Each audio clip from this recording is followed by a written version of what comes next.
कृष्णा कृष्णा कृष्णा हरे हरे, हरे राम राम राम हरे हरे। श्री रूप सनातन भट्ट रघुनाथ, श्री जीव गोपाल भट्ट दास रघुनाथ, ए छाई गोसाई करी चरण वंदन, जाहते विघ्ननाश भीष्ट पुरन, वागीश्य सेवदने लक्ष्मी यस्य च वक्षसि यस्यास्ति हृदय संवित्तं नरसिंहमहं भजे। हरे कृष्णा। सभी भक्तों का स्वागत है हमारे साप्ताहिक शनिवार के भगवद गीता क्लास में। तो हम लोग सब चर्चा कर रहे हैं दूसरे अध्याय में, और दूसरे अध्याय का हम लोग अभी ज्ञान योग सांख्या योग जो भगवान बता रहे हैं उसके बारे में हम चर्चा कर रहे हैं। हमने देखा कैसे पहले अध्याय में अर्जुन ने कारण दिए, 5 कारण दिए और कहा कि मैं युद्ध नहीं करूंगा, और युद्ध नहीं करके उसने अंत में कह दिया कि अभी मेरे से युद्ध नहीं होगा, हाथ से गांडीव छोड़ के वो बैठ गया। फिर जब वो भगवान को कहने लगा कि मैं युद्ध नहीं कर सकता, मुझे समझ में नहीं आ रहा है, कंफ्यूज्ड हूँ, जैसा कि जीव का हमारा जो क्या कहते हैं स्वभाव है कि हम हमेशा कंफ्यूज रहते क्या करना चाहिए, उसी प्रकार से अर्जुन हमारे जैसा जीवात्मा का प्रतीक है। और वो कह रहे हैं कि भगवान से हमको नहीं समझ में आ रहा क्या करना चाहिए। तो अर्जुन हमको दिखा रहा है कि जब हम कंफ्यूज्ड होते हैं, हमको नहीं पता होता है जीवन में क्या करना है, तो हमको किसी का शरण लेना है। और किसका शरण लेना है? तो गुरु का शरण लेना है। भगवान का शरण डायरेक्ट नहीं ले सकते। और हमको पता नहीं भगवान कैसा है, गोरा है, काला है, क्या किसी ने देखा है क्या? नहीं ना। अभी भी लोग बहुत चर्चा करते रहते कृष्ण क्या है, कौन से रंग का है, बराबर है कि नहीं है। फिर द्वारकाधीश कृष्ण है, मथुरा कृष्ण है, कौन सा कृष्ण? अभी जगन्नाथ देखा, अपन सब जगन्नाथपुरी गए थे, तो उसको देख के लगता है कि वो कृष्ण है। ऐसा बड़े बड़े आंखें देख के उनको, तो जब कोई देखता है तो उनको किसी को लगता है अरे ये कोई तो आदिवासी लोग का देवता है। सच्ची में पुरी का इतिहास अगर आप पढ़ोगे तो उसमें आप देखना कि उनको क्या क्या समझा है। शैवी लोगों ने उनको काल भैरव समझा है, आदिवासी लोग ने उनको अपना जैसा गांव का देवता रहता है ना वैसा कोई समझा है, और ऐसा अलग अलग। तो भगवान का रूप हमको पता नहीं है, तो इसलिए गुरु है, गुरु का शरण लेके हमको समझ में आता है कि भगवान कौन है, भगवान क्या है। इसलिए गुरु का शरण लेना बहुत जरूरी है। और हम लोग ने पिछले बार चर्चा किए थे कि गुरु कौन होते हैं, गुरु का क्वालिफिकेशन क्या है। क्या है क्वालिफिकेशन गुरु का, कौन बता पाएगा एक श्लोक में? हाँ, वेरी गुड। क्या है, कौन बोलेगा श्लोक? अरे बोलो, डरो मत, चलेगा। गलत हो गया, क्या हो गया? वेगम मनसक्रोध वेगम जीवा वेगम गत्पास्त वेगम एतान वेगान विषहेत धीरा सर्वमपि मां पृथ्वीं च शिष्य। Very good. तो भगवान रूप गोस्वामी पाद ने बहुत क्लियरली बता दिया कौन शिष्य बना सकता है। वाचो वेगम मनसा क्रोध वेगम जीवा वेगम उदारोपास्ता वेगम एतान वेगान विषहेत धीरा सर्वमपि मां पृथ्वीं च शिष्य। कि जिसका अपने इंद्रियों पे कंट्रोल है। और आज हम देखते हैं इतना सारे हमारे भारतीय गुरु का स्कैंडल बाहर आता रहता है। हम टीवी खोलेंगे तो हमको भारतीय गुरु का पूरा लिस्ट रहेगा, आज ये बाबा अंदर गया है, कल वो बाबा अंदर गया है। तो ये क्यों है? क्योंकि सबसे पहला क्वालिफिकेशन, लोग आजकल जैसे प्रभुपाद कहते थे कि don't make Guru for fashion. Fashion के लिए क्या, अरे गुरु होना चाहिए करके गुरु मत बनाइए। गुरु देखो कैसा भजन कर रहा है, गुरु क्या कर रहा है, ये पहले देखो। और इसलिए हमारे हरिभक्ति विलास में सनातन गोस्वामी कहते हैं अभी क्या होता है कि शिष्य का परीक्षण होता है कि शिष्य योग्य है कि नहीं दीक्षा लेने के लिए, पर गुरु का कोई परीक्षण नहीं करता है। पर सनातन गोस्वामी कहते हैं 12 वर्ष गुरु को देखना चाहिए साथ में रह के कि गुरु योग्य है क्या दीक्षा देने को। तो ये हमारा सनातन धर्म, सिर्फ सनातन धर्म में ऐसा शिक्षा है, अन्य कोई धर्म में नहीं। अन्य धर्म में आप आंख बंद करके जो बोल रहे हैं प्रॉफिट, जो बोल रहे हैं सब सुनो, पर हमारे धर्म में ऐसा नहीं। आप शिष्य को देखना, हमारे गुरु महाराज जी होलीनेस गोपाल कृष्ण गोस्वामी महाराज जी, उनका व्यास पूजा का एक बुक आता है, आपको बता रहा है गुरुमुख पद्म वाक्य, उसमें एक बहुत सुंदर उन्होंने बात कही थी। वो कहते हैं कि जिस दिन मैं प्रभुपाद जी के शिक्षाओं को छोड़ के मेरे हिसाब से शिक्षा देने लगूं, उस दिन आप मुझे छोड़ देना। तो ये गुरु का क्वालिफिकेशन होता है कि ये गुरु बोलना चाहिए, बोल सकता है अगर वो सच्चा गुरु होगा। नहीं तो आजकल तो मनमानी अपने हिसाब से सब शिक्षा दे ही रहे हैं। तो गुरु वो होता है जो योग्य गुरु शिष्य परंपरा में आता है, प्रामाणिक गुरु शिष्य परंपरा में, और उसके क्वालिफिकेशंस बताए। और कितने प्रकार के गुरु है उसके बारे में हमने चर्चा किया। कितने प्रकार के गुरु है? 4 कौन बताएगा? यस माता जी पहले फर्स्ट एक गुरु बताओ। हाँ श्रवण गुरु, ठीक है। लाइन से कोई बता सकता है सबसे पहला कौन सा? शिक्षा गुरु, शिक्षा। दूसरा कौन सा गुरु है? नहीं वो लास्ट है। दूसरा गुरु कौन है? दीक्षा गुरु। थर्ड गुरु कौन सा है? श्रवण गुरु। और चौथा गुरु कौन सा है? चैत्य गुरु। और पथ प्रदर्शक गुरु, उनका तो काम पहले ही हो जाता है। तो ऐसा हम लोग ने 4 प्रकार के गुरुओं के बारे में जाना। फिर बाद में हम देखेंगे एक बहुत महत्वपूर्ण बात, जब अर्जुन ने शरणागति ली, कृष्ण को कहा कि शिष्यस्ते हम शादी माम त्वाम प्रपन्न, मैं आपका शिष्य हूँ और अभी मैं आपके शरणागत हुआ हूँ। शरणागत मतलब क्या कि सब कुछ छोड़ के अपना बुद्धि बिना लगाए किसी के शरण जाना। तो सरेंडर कर दिया अपने आप को अर्जुन ने। पर एक विशेष बात वहाँ पे होती है कि सरेंडर करने के बाद अर्जुन और 2 श्लोक बोलता है, कहता है कि देखो मैंने आपका शिष्यत्व तो स्वीकार कर लिया, जैसे जो हम करते हैं वास्तव में। गुरु के पास जाते, गुरु को कहते देखो मैं आपका दास हूँ, आप मेरे गुरु, आप जो कहेंगे वो मैं सुनूंगा करूंगा, पर उसके आगे पर आता है, पर मुझे ये सब नहीं करना है, देखो ये मैं नहीं करूंगा, ये नहीं कर सकता, ये नहीं कर सकता, पर आप जो बोलोगे करूंगा। वही अर्जुन करता है, कहता है कि देखो चाहिए तो मैं कुछ भी कर लूंगा पर युद्ध नहीं करूंगा। अरे अभी तो तुमने कहा कृष्ण को शिष्यस्ते हम शादी, मैं तुम्हारा शरणागत हो गया, तुम मेरे गुरु हो, जो तुम बोलोगे वो करूंगा, और बाद में आप वापस ये कह रहे हो कि मैं यही नहीं करूंगा बाकी सब बोलना। तो ये कैसा शिष्यत्व है? पर यहाँ पे भगवान का करुणा दिखाई देता है। ये भगवान का करुणा देखना, ये सबसे बहुत महत्वपूर्ण बात है कि वास्तव में जो कृष्ण कथा होता है, हम जो सत्संग करते हैं, ये 2 ही चीजों के लिए होता है। एक है कृष्ण का स्वभाव जानने के लिए और दूसरा कृष्ण का प्रभाव जानने के लिए। अगर आप देखो कथा में 2 ही चीज है, भगवान कितने शक्तिशाली, कितने महान है, कैसे लीला करते हैं, ये प्रभाव, और भगवान का स्वभाव क्या है, कैसे दयालु है, कैसे कृपामय है, कैसे भक्तों के साथ लीला करते हैं। तो यहाँ पे कृष्ण का स्वभाव दिखा रहे हैं, अपना भगवान अपना दया दिखा रहे हैं। अभी सोचो आपको मैं कहूंगा प्रभु जी मैं आपका दास हूँ, पर मैं जो बोलूंगा वैसे आप मुझे शिक्षा दो, तो आप मुझे शिक्षा नहीं दोगे। पर कृष्णा, अर्जुन ऐसा कहने के बावजूद भी कृष्णा शिक्षा को प्रारंभ करते, क्यों? दया के वश।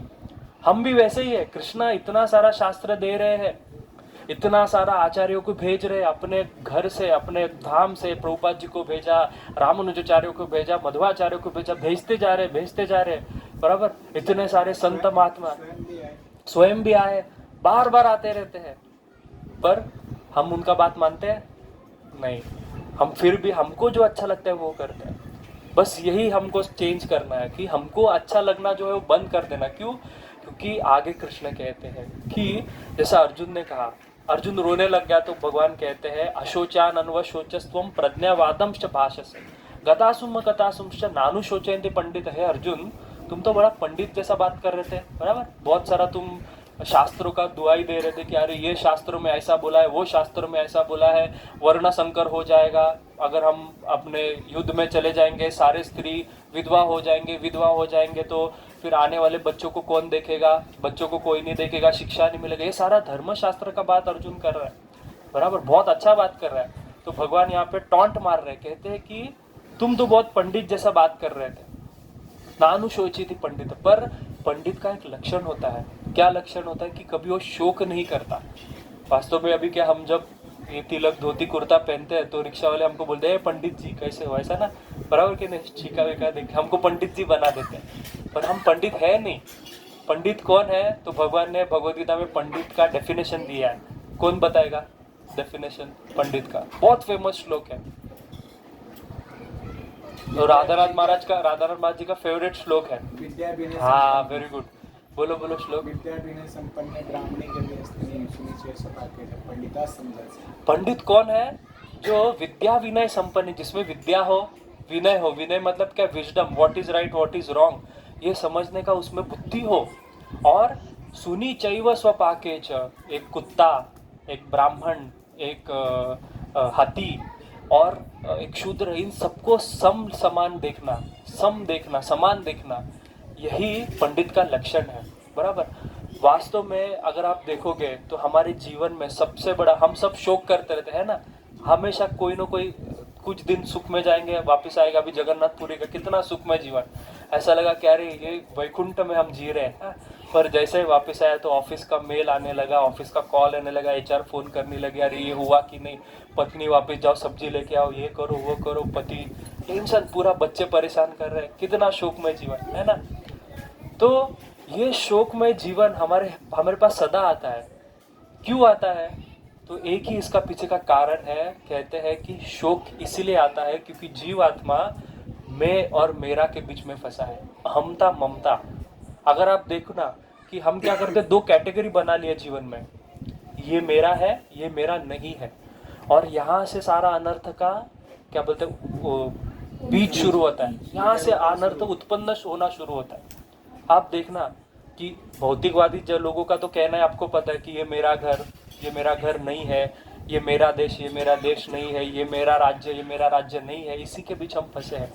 पर भक्त होने के बाद भी हमता ममता हम में है। कैसे? ये मेरा संप्रदाय, ये दूसरा संप्रदाय, ये मेरे गुरु, ये किसी और के गुरु, हाँ, ये मेरे भक्त, ये मेरा ग्रुप नहीं। हम अपना अहमता ममता हमारे भक्ति में जीवन में भी लेके आते हैं। तो यही अहमता ममता के कारण हम शोक में फंसते हैं, और ये शोक से हमको दूर करने के लिए एक ही उपाय है। वो क्या है? आत्मज्ञान।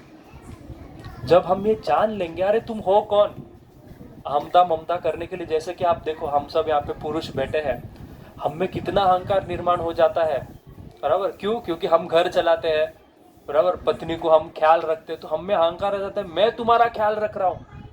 पर भगवान कहते अहंकार विमूढ़ आत्मा कर्तहम इति मन्यते। सबसे मूर्ख भी नहीं, भगवान कहते विमूढ़ आत्मा, स्पेशल तरह का मूर्ख वो होता है जो अपने आप को कर्ता मानता है, क्योंकि ये पुरुष में बहुत स्वाभाविकता ये गुण आ जाता है, स्त्रियों में कम होता है, पुरुष में ज्यादा आ जाता है। क्योंकि हमको क्या रहता है, हम घर चलाते हैं तो हमको लगता है अरे मैं कहीं करता तो नहीं हूँ। तो ये बहुत भयानक चीज है हमता ममता। अभी आप सब लोग ने ट्रैवल किया रहेगा ट्रेन में ना, तो जैसा आपको सीट अवेलेबल किया रहेगा, तो वो 2 दिन का जर्नी में भी वो सीट से हमको इतना लगाव हो जाता है कि ये मेरा सीट है। कोई बैठ के, समझो कोई बाहर से कोई आया जिसको हम परिचय में नहीं, भक्त नहीं है, वो आपके सीट पे बैठ गए, टिकट किधर है तेरा, ये मेरा सीट है, उसके साथ झगड़ा करने लगे 2 दिन का सिर्फ जर्नी में, है ना। कितना फटाक से अटैचमेंट हो जाता है हमको। ये आसक्ति बहुत भयानक है, जिसको हम बहुत, ये आज का जो विषय है ये बहुत सीरियस विषय है भक्तों के लिए, क्योंकि this is the first step of Krishna consciousness. ये पहला सीढ़ी है। क्या? आत्मज्ञान। हम सब कर लेते हैं, हम अच्छे से चैंटिंग कर लेंगे, श्रवण कीर्तन कर लेंगे, भक्तों का संग कर लेंगे, पर जब तक हम हमारे बैक ऑफ द माइंड ये याद नहीं रखेंगे कि मैं आत्मा हूँ, और आत्मा का स्वभाव क्या है कि जीवेरा स्वरूप है कृष्णेरा नित्यदास, ये जब तक हमारे, बोलते हैं ना कि वो कहते खून में जब तक हमारे नहीं चला जाता है ना, तब तक हम कृष्ण कॉन्शियसनेस में आगे नहीं बढ़ सकते। इसलिए हम देखते इतने साल भक्ति कर करके, इतना जप कर करके कभी हृदय परिवर्तन नहीं हुआ। क्यों? क्योंकि ये बेसिक पॉइंट ही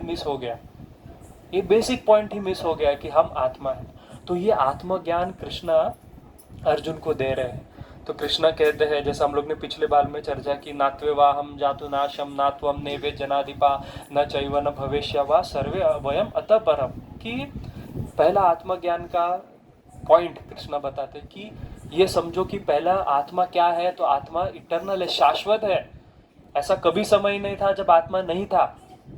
आप पहले भी थे, अभी भी हो, और बाद में भी रहोगे, ये कृष्ण कहते हैं। इसके ये श्लोक के ऊपर हमने चर्चा की थी, वो रिकॉर्डिंग में आप सुन सकते, जिसमें हमने बहुत डिटेल में मायावाद के बारे में चर्चा की थी, बराबर।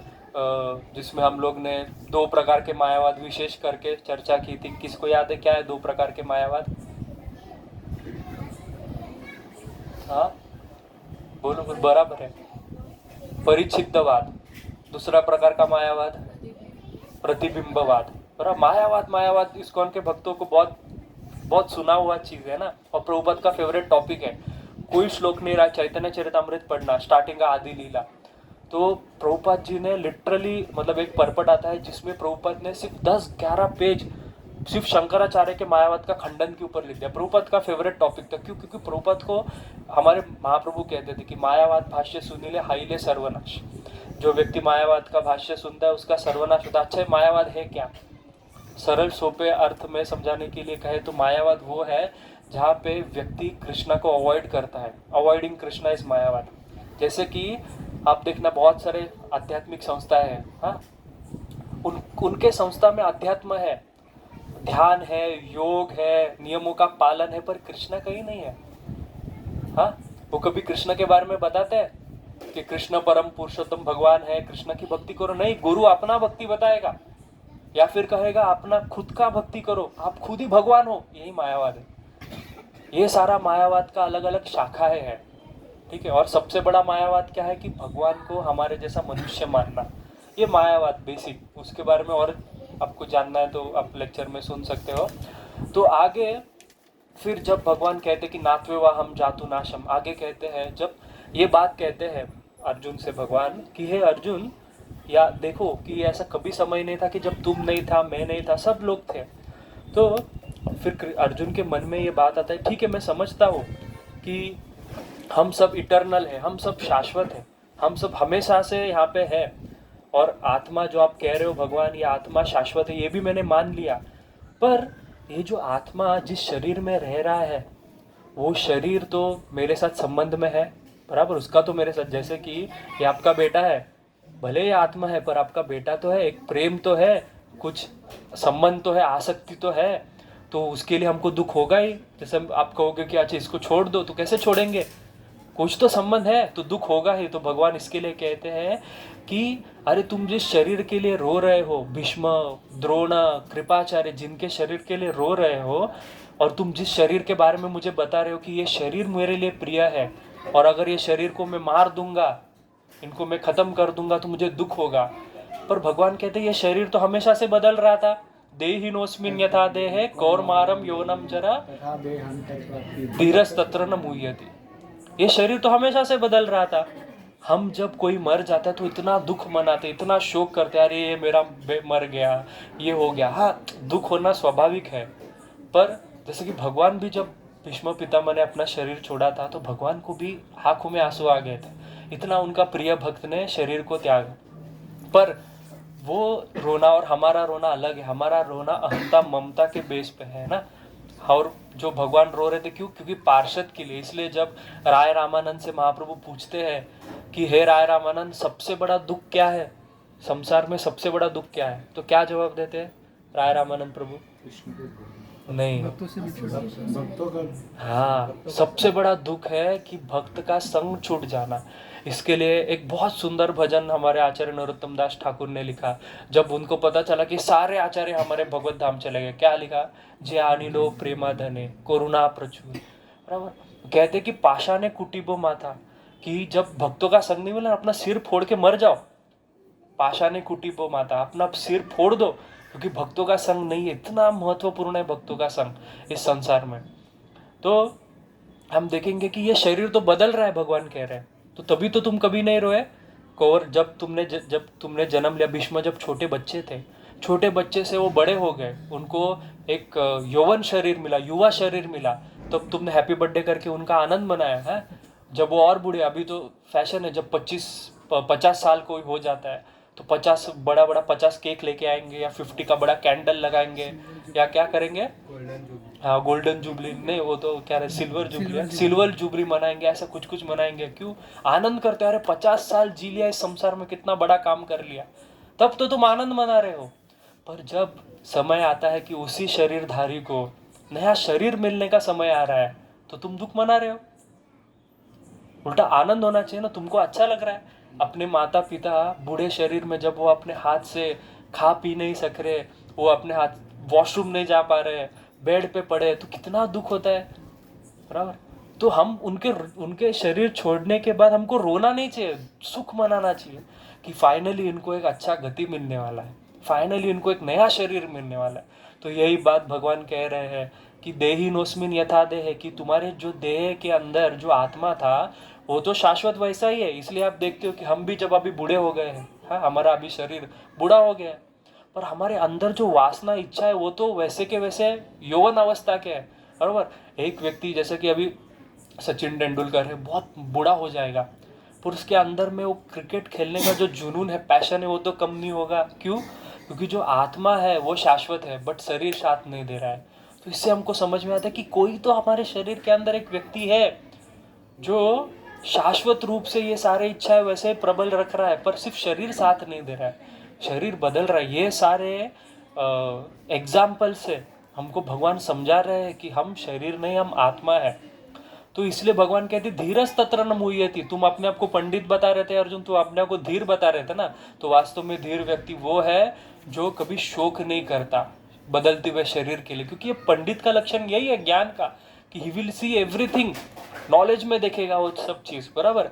इस संसार में जो चीज परिवर्तित होता है वो कभी शाश्वत नहीं रहता। इसलिए आगे का श्लोक भगवान कहते हैं कि अर्जुन कहता है भगवान से कि ठीक है भगवान, आप कह रहे हो कि देह तो बदलता रहेगा और यह बात सही है आपका, पर अर्जुन एक तर्क देता है। अर्जुन कहता है कि जो अभी का जो शरीर है भीष्म का, इससे तो मेरा कुछ आसक्ति है ना, बराबर। मैं मानता हूँ कि भीष्म आत्मा है, चलो मैंने मान लिया भीष्म आत्मा है और भीष्म कभी मरने नहीं वाला है, सिर्फ शरीर बदलेगा, पर कुछ तो आसक्ति है इस शरीर में, ये मेरा मित्र है, बराबर, और ये चला जाएगा, कुछ तो दुख होगा भगवान। तो भगवान कहते हैं हाँ दुख तो होगा, सही बात है, तो क्या करना है उस दुख के लिए? तो भगवान आगे का श्लोक कहते हैं, क्या है श्लोक? मात्रा स्पर्शास्तु कौन्तेय शीतोष्ण सुख दुखद आगम पायिनो नित्यम ताम टिटिक्षस्व भारत।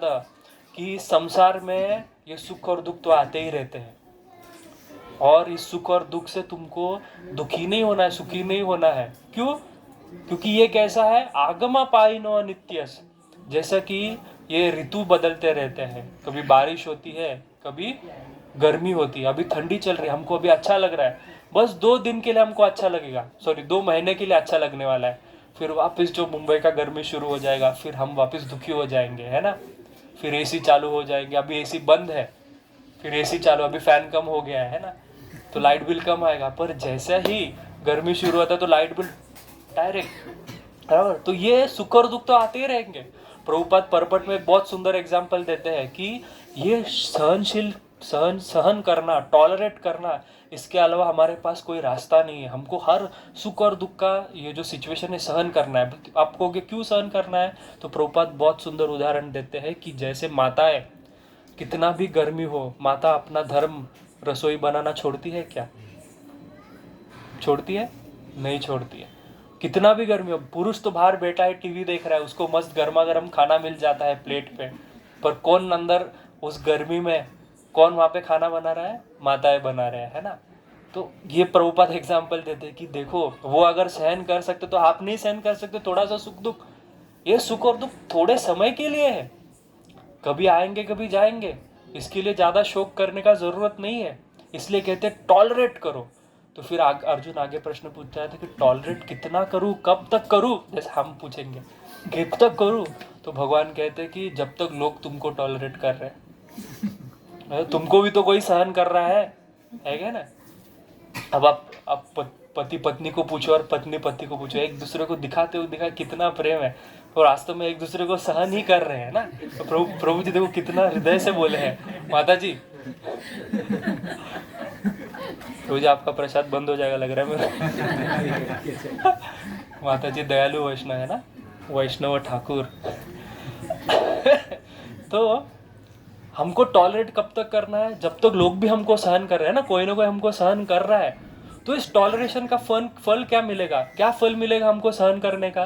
तो भगवान कहते हैं यम हीना व्यथायन्ते पुरुषम पुरुषारिषभः सम सुख दुख धीरम सु अमृतवाय कल्पते।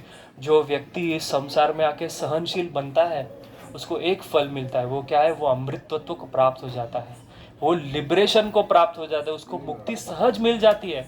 तो इसके बारे में एक बहुत सुंदर श्लोक ब्रह्मा जी अपने प्रार्थना में कहते तातेनुकंपा सुसमीक्षमाणो भूंजा निवात्मा कृतम विपाकम मृद्वाग वपुभिर विदधान नमस्ते जीवे तो यो मुक्ति सदे पदाय भाग। कि ब्रह्मा जी कहते हैं कि जो व्यक्ति ये समझता है, तातेनुकंपा सुसमीक्षमाणो, जो ये समझता है कि ये जो सुख दुख आ रहे हैं ना, वास्तव में आपको क्या सुख दुख कोई भगवान नहीं भेज रहे। भगवान को क्या मजा आ रहा है? चलो कि इसको सुख दे दे, इसको दुख दे दे। कोई ऐसा है क्या? भगवान का कोई पर्सनल दुश्मनी है क्या आपसे? नहीं है। ये हमने किया हुआ कार्य है जिसकी वजह से हमको सुख दुख आ रहे हैं। पिछले जन्म में हमने जो बहुत, इसलिए इसको कर्म कांड कहते हैं, बहुत सारे कांड किए हमने, है ना। तो बहुत कांड की वजह से ये सुख दुख हमको आ रहे हैं। हम देखते हैं कि अरे किसी के पास इतना लक्ष्मी, इतना आनंद है, पर वो एक नंबर का व्यसनी व्यक्ति है, दारू पी रहा है, पब जा रहा है, खा पी रहा है, मौज मशा कर रहा है, और मैं इतना भक्ति कर रहा हूँ पर फिर भी मुझे सुख नहीं है। तो ये उसका पुण्य था जिसके फल वो भोग रहा है, और वो मूर्ख व्यक्ति ये नहीं समझ रहा कि सारा पुण्य नष्ट कर रहा है, बराबर। तो हमारे ही कृत कर्मों की वजह से, बराबर, ऋतवाग वपुभिर विदधान नमस्ते, हमने ही जो कर्म किए हैं उसी के कारण हम भोग रहे हैं। और जब ये व्यक्ति समझता है और भगवान से प्रार्थना करता है कि ठीक है भगवान, जो मैंने गलती की है उसको आप क्षमा कर दीजिए, अभी मुझे सही बुद्धि दे के आप आपकी भक्ति में, आपके चरण में लगाइए, बस ये प्रार्थना करके जो व्यक्ति सहन करता है, तो ब्रह्मा जी कहते हैं उसके लिए क्या, जीवे तो यो मुक्ति पदे सदा है बा। उस व्यक्ति के लिए मुक्ति कैसा बन जाता है, जैसा बच्चे के लिए अपना पिता का प्रॉपर्टी। बच्चे को कोई मेहनत नहीं करना पड़ेगा, सारा प्रॉपर्टी उसको आराम से मिल जाएगा, कोई कमाने का जरूरत नहीं, कुछ नहीं। वैसे ही हमको अगर हम सहन कर देंगे सहजता से, भगवान हमको अपना मुक्ति, अपना धाम सहज दे देंगे, बस सहन करना है। तो भक्ति सिद्धांत महाराज इस विषय में बहुत सुंदर कहते हैं कि भक्त का विजन कैसा होना चाहिए, भक्त का नजरिया कैसा होना चाहिए ये सुख और दुख के प्रति। तो भक्ति सिद्धांत महाराज कहते हैं कि जब सुख आता है तो व्यक्ति को, भक्त को समझना चाहिए कि मैं इसके लायक नहीं हूँ, भगवान दयालु कृपालु है, मुझे ये सुख दे रहे हैं। और अगर दुख आ रहा है तो कहना चाहिए कि अरे इससे भी ज़्यादा दुख देने के मैं अधिकारी हूँ, पर आप कितने दयालु हो, कितना कम दुख दे रहे हो। कितना बड़ा भाव है, बहुत सुनने में अच्छा लगता है, पर एप्लीकेशन करने में बहुत, इसलिए कहा ना कि ये जो आत्मयोग, ज्ञान योग का जो ये सेक्शन है, ये सुनने में बहुत अच्छा लगता है, मैं शरीर नहीं आत्मा हूँ, बताने को लोगों को भी अच्छा लगता है। हम इस्कॉन के डिवोटी प्रचार में एक नंबर फर्स्ट रहते हैं कि तुम शरीर नहीं, तुम आत्मा हो, तुम ये करो वो करो। पर हम कब आत्मा के स्तर पे बिहेव करते हैं, है ना, हम कब आत्मा के स्तर पे बिहेव करते हैं?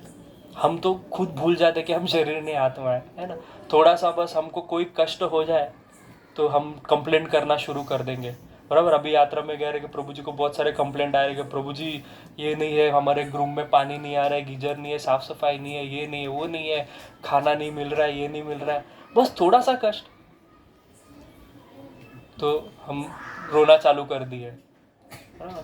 तो इसका ये मतलब नहीं कि प्रभु जी समझे, अच्छा वैसे कि प्रभु ने बोला है कि सहन करना है तो प्रभु जी कुछ नहीं देंगे, नहीं।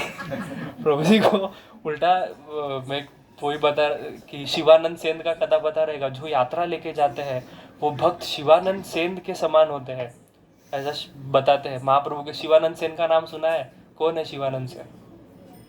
नहीं सुना है? तो शिवानंद सेन नाम के महाप्रभु के एक पार्षद थे जो महाप्रभु की यात्राओं का ख्याल रखते थे। जब बंगाल से यात्रा जाती थी पूरी, तो सारे यात्रा का अरेंजमेंट महाप्रभु करते। तो आप दोनों की इष्ट है शिवानंद सेन, है। तो शिवानंद सेन क्या करते थे, यात्रा का अरेंजमेंट करते थे। और उनका विशेष बात ये था कि जब यात्रा लेके जाते थे तो यात्रियों का खाने पीने का सबका खर्चा खुद के जेब से देते थे।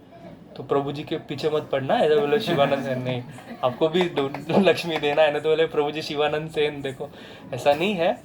तो ये तो बहुत वरिष्ठ भक्त थे, बहुत महान भक्त थे, महाप्रभु की यात्रा का ख्याल रखते थे, किसी भक्त को कोई तकलीफ ना हो ये ख्याल रखते थे। पर एक बार क्या हुआ, जब पूरी बंगाल से पूरी जब प्रवेश कर रहे थे तो तभी का समय में टोल देना पड़ता था। इतने सारे यात्री आ रहे हैं तो पूरी का मुस्लिम का जो राज्य होता था मुगलों का, उनको टोल देना पड़ता था कि हम इस राज्य से उस राज्य में प्रवेश कर रहे हैं। नित्यानंद प्रभु आगे संकीर्तन लेके जा रहे हैं, सब लोग नाच रहे हैं, भक्त बहुत आनंद में पूरी में प्रवेश किए हैं, पर शिवानंद सेन पीछे रह गए।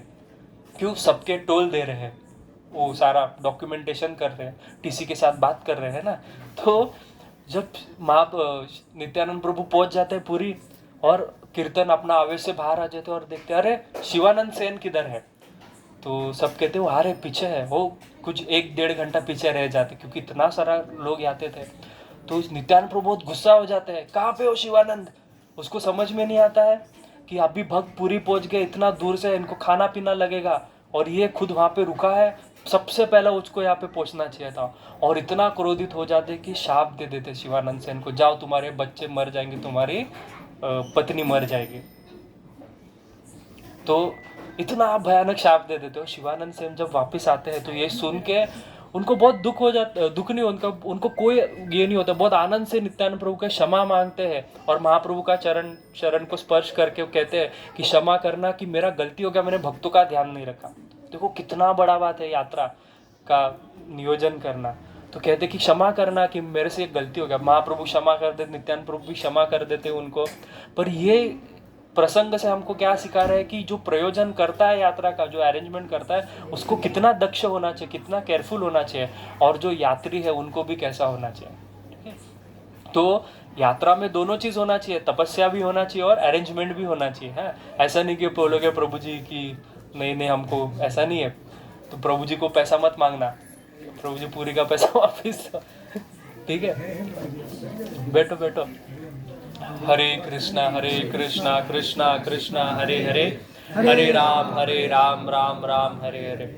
तो ब्रह्मा जी ने कहा कि उसके लिए मुक्ति सहज हो जाएगा, जो व्यक्ति क्या करेगा, सहन करेगा, आराम से उसको मुक्ति मिल जाएगा, कोई बड़ा बात नहीं है। तो इसलिए सहन करना बहुत जरूरी है। तो आगे भगवान श्लोक कहते हैं, ना सतो विद्यते भावो ना भावो विद्यते सतो उभयोरपि दृष्टो अंतस्तो अन्योस तत्वदर्शी भी। वो व्यक्ति तत्वदर्शी है, वो व्यक्ति ज्ञानी है जो सत और असत को समझता है। तो ये सत और असत है क्या? तो सत मतलब जो शरीर के अंदर रहने वाली आत्मा है, और असत मतलब ये शरीर है। ये दोनों का जो विभाजन है, डिफरेंस है, ये हमको जानना है।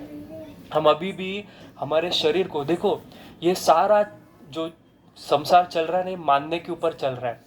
जैसे कि आप देखना, हम इतना आसानी से मान्यत्व को हमारे अंदर डाल देते हैं।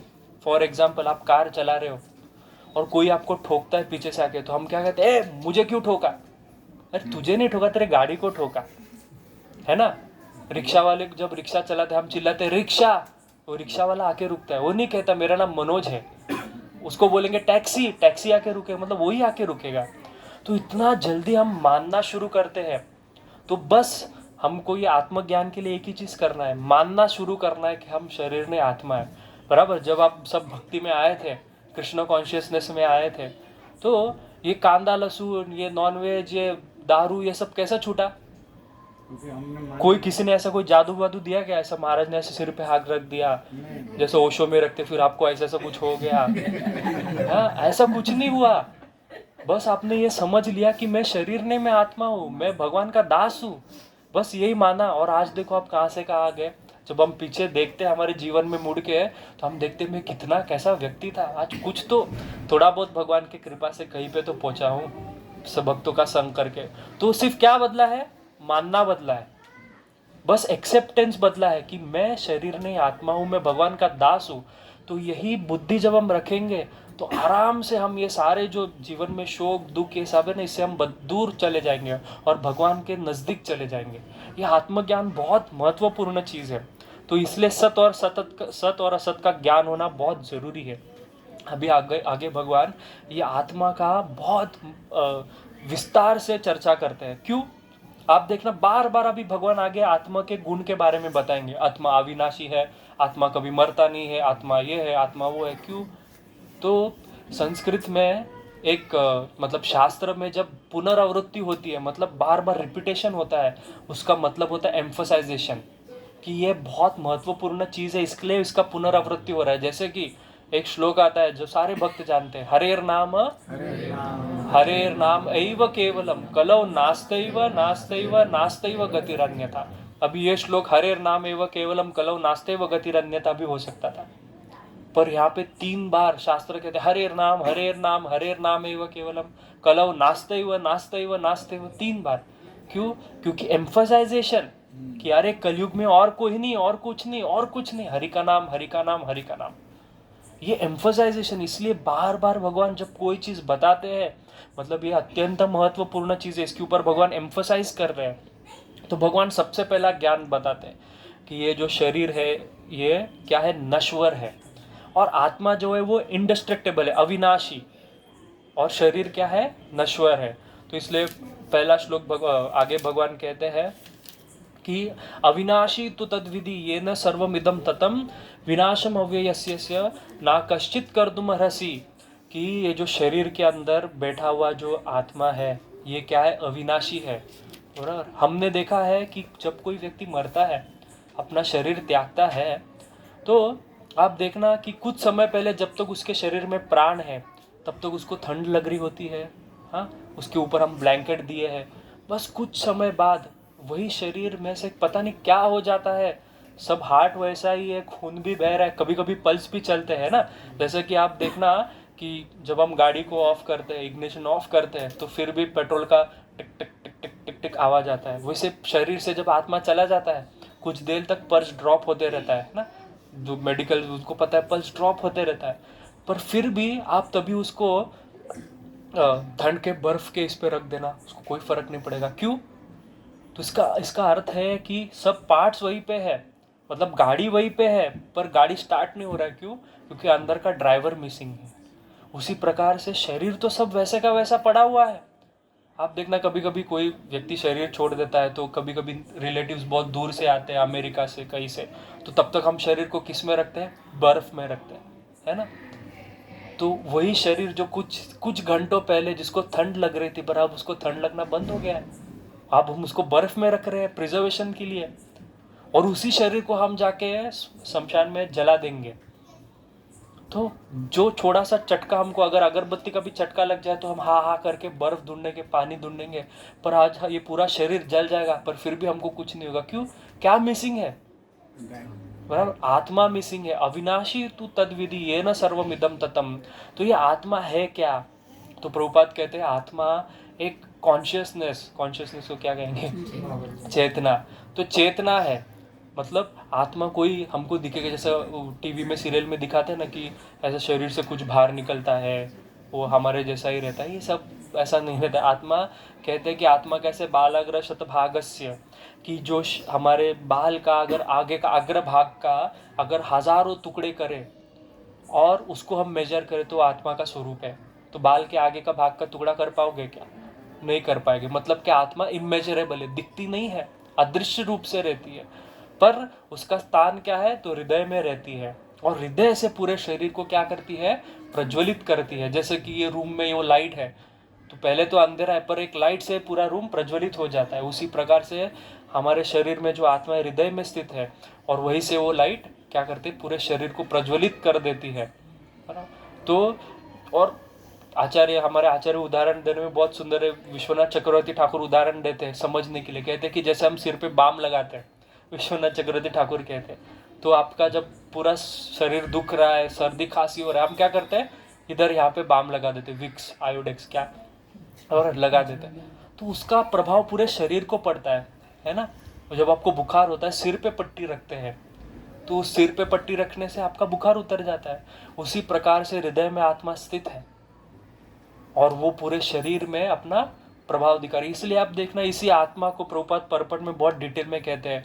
वो कहते हैं कि यही आत्मा को व्यक्ति समझता नहीं, साइंटिस्ट समझता नहीं है, उसको लगता है कि शरीर नश्वर है, आत्मा मतलब शरीर मर गया तो आत्मा भी मर गया। ऐसा बात नहीं है। आप देखना कि इसी आत्मा के बारे में हम अगर आप थोड़ा सा रिसर्च करेंगे, पढ़ेंगे, तो कितने सारे केसेस आते हैं जहाँ पे, जब आपको पता रहेगा ओपन हार्ट ऑपरेशन होता है, जब हार्ट का ऑपरेशन होता है, ऐसे डॉक्यूमेंटेड केसेस है जहाँ पे जो शरीरधारी व्यक्ति अपना ऑपरेशन देख रहा है। हमारे एक डिवोटी हिरण्यन प्रभु, उनके मम्मी के साथ ऐसा हुआ था। वो कह रही थी कि मैं सारा देख रही थी कि डॉक्टर मुझे काट रहा है, ये कर रहा है, उसको कोई दर्द नहीं हो रहा है। तो ये बहुत साइंटिफिक है कि हाँ, आत्मा शरीर को देखती है। हम आगे देखेंगे जब मृत्यु होता है तो कैसा होता है, क्या होता है। तो भगवान कहते हैं कि ये जो आत्मा है, ये क्या है, अविनाशी है, और क्या है, अव्यय है, कभी कभी इसका नाश नहीं होगा। और ये आत्मा रहता कहाँ है, तो अंतवंत इमे देहे नित्योक्तस्त शरीराणि अनाशिनो अप्रमेयस्य तस्माद् युध्यस्य भारत। ये जान लो कि अर्जुन को कहते हैं भगवान कि ये जान लो, ये जो आत्मा है ये शरीर से अलग है, और ये आत्मज्ञान के बल पे तुम युद्ध करो, तुम अपना कार्य करो। पर फिर भी अर्जुन मानेगा नहीं, इसलिए और एम्फसाइज करने के लिए भगवान आगे कहते हैं अच्छा, ये जो आत्मज्ञान है ये इतना ज़रूरी है। चाणक्य पंडित अपने नीति शास्त्र में लिखते हैं, कहते हैं कि अगर आपको अपने परिवार को बचाना है, समझो कोई ऐसा सिचुएशन आ जाए कि आप कहीं पे फंस गए जहाँ पे पूरा परिवार एक साथ मरने वाला है, तो तभी क्या करना चाहिए? परिवार के एक व्यक्ति को हमको मरने देना चाहिए, सेक्रीफाइस करना चाहिए उसका। हमको सेक्रीफाइस को क्या कहेंगे? बलि देना चाहिए, उसका बलिदान देना चाहिए। कि मतलब एक व्यक्ति को पूरा परिवार मरने से अच्छा एक व्यक्ति मर जाए, ऐसा चाणक्य पंडित कहते हैं। और एक पूरा विलेज को बचाने के लिए, पूरा गांव को बचाने के लिए एक परिवार को हमको बलि देना चाहिए। और पूरे देश को बचाने के लिए हम एक गांव को हम न्यौछावर कर सकते हैं, गांव का बलि दे सकते हैं। पर पूरे देश को बचाने के लिए हमको अपना आत्मा का भी बलिदान नहीं करना, मतलब अपने आप को भी नहीं छोड़ना चाहिए। इतना व्यक्ति को स्वार्थी रहना चाहिए जब आत्मा का बात आता है। इसलिए आप देखना, ये जो शब्द है संस्कृत में आता है स्वार्थ, हम बोलते हैं ना तुम बहुत स्वार्थी हो, तो भक्त को वो वास्तव में स्वार्थी होना चाहिए। स्वार्थी मतलब क्या? स्वअर्थी। तो उपनिषद में कहते हैं कि स्वअर्थी मतलब क्या होता है? स्वअर्थी मतलब स्व मतलब क्या? आत्मा। और अर्थी मतलब क्या? आत्मा के बारे में विचार करना। आप देखना, आत्मा के बारे में विचार करना यानी क्या? भगवान के बारे में विचार करना। क्योंकि गोपी गीत में क्या कहते हैं? अखिल देहिनाम अंतरात्मदिक। गोपिया कहती है कि हे भगवान, कि आप कोई नंद बाबा के या यशोदा मैया के पुत्र नहीं हो, आप अखिल आत्मनाम अंतरात्मदृक, आप आत्मा के भी आत्मा हो। तो वास्तव में जब हमारे ऊपर जब कोई संकट आता है तो हम अपने आप को पहला बचाने का कोशिश करते हैं, है ना। अभी जैसे यहाँ पे आग लग गया तो कितना भी प्रिय, जैसा कि विवेक प्रभु जी का प्रिय एकदम सिद्धेश प्रभु जी, कितना भी होने दो, सबसे पहला विवेक प्रभु बाहर भाग जाएंगे, है ना। ये कोई बड़ा ये बात नहीं, ये स्वाभाविकता है। अपना स्व का हाँ, हम खुद का रक्षण पहला करेंगे, है ना।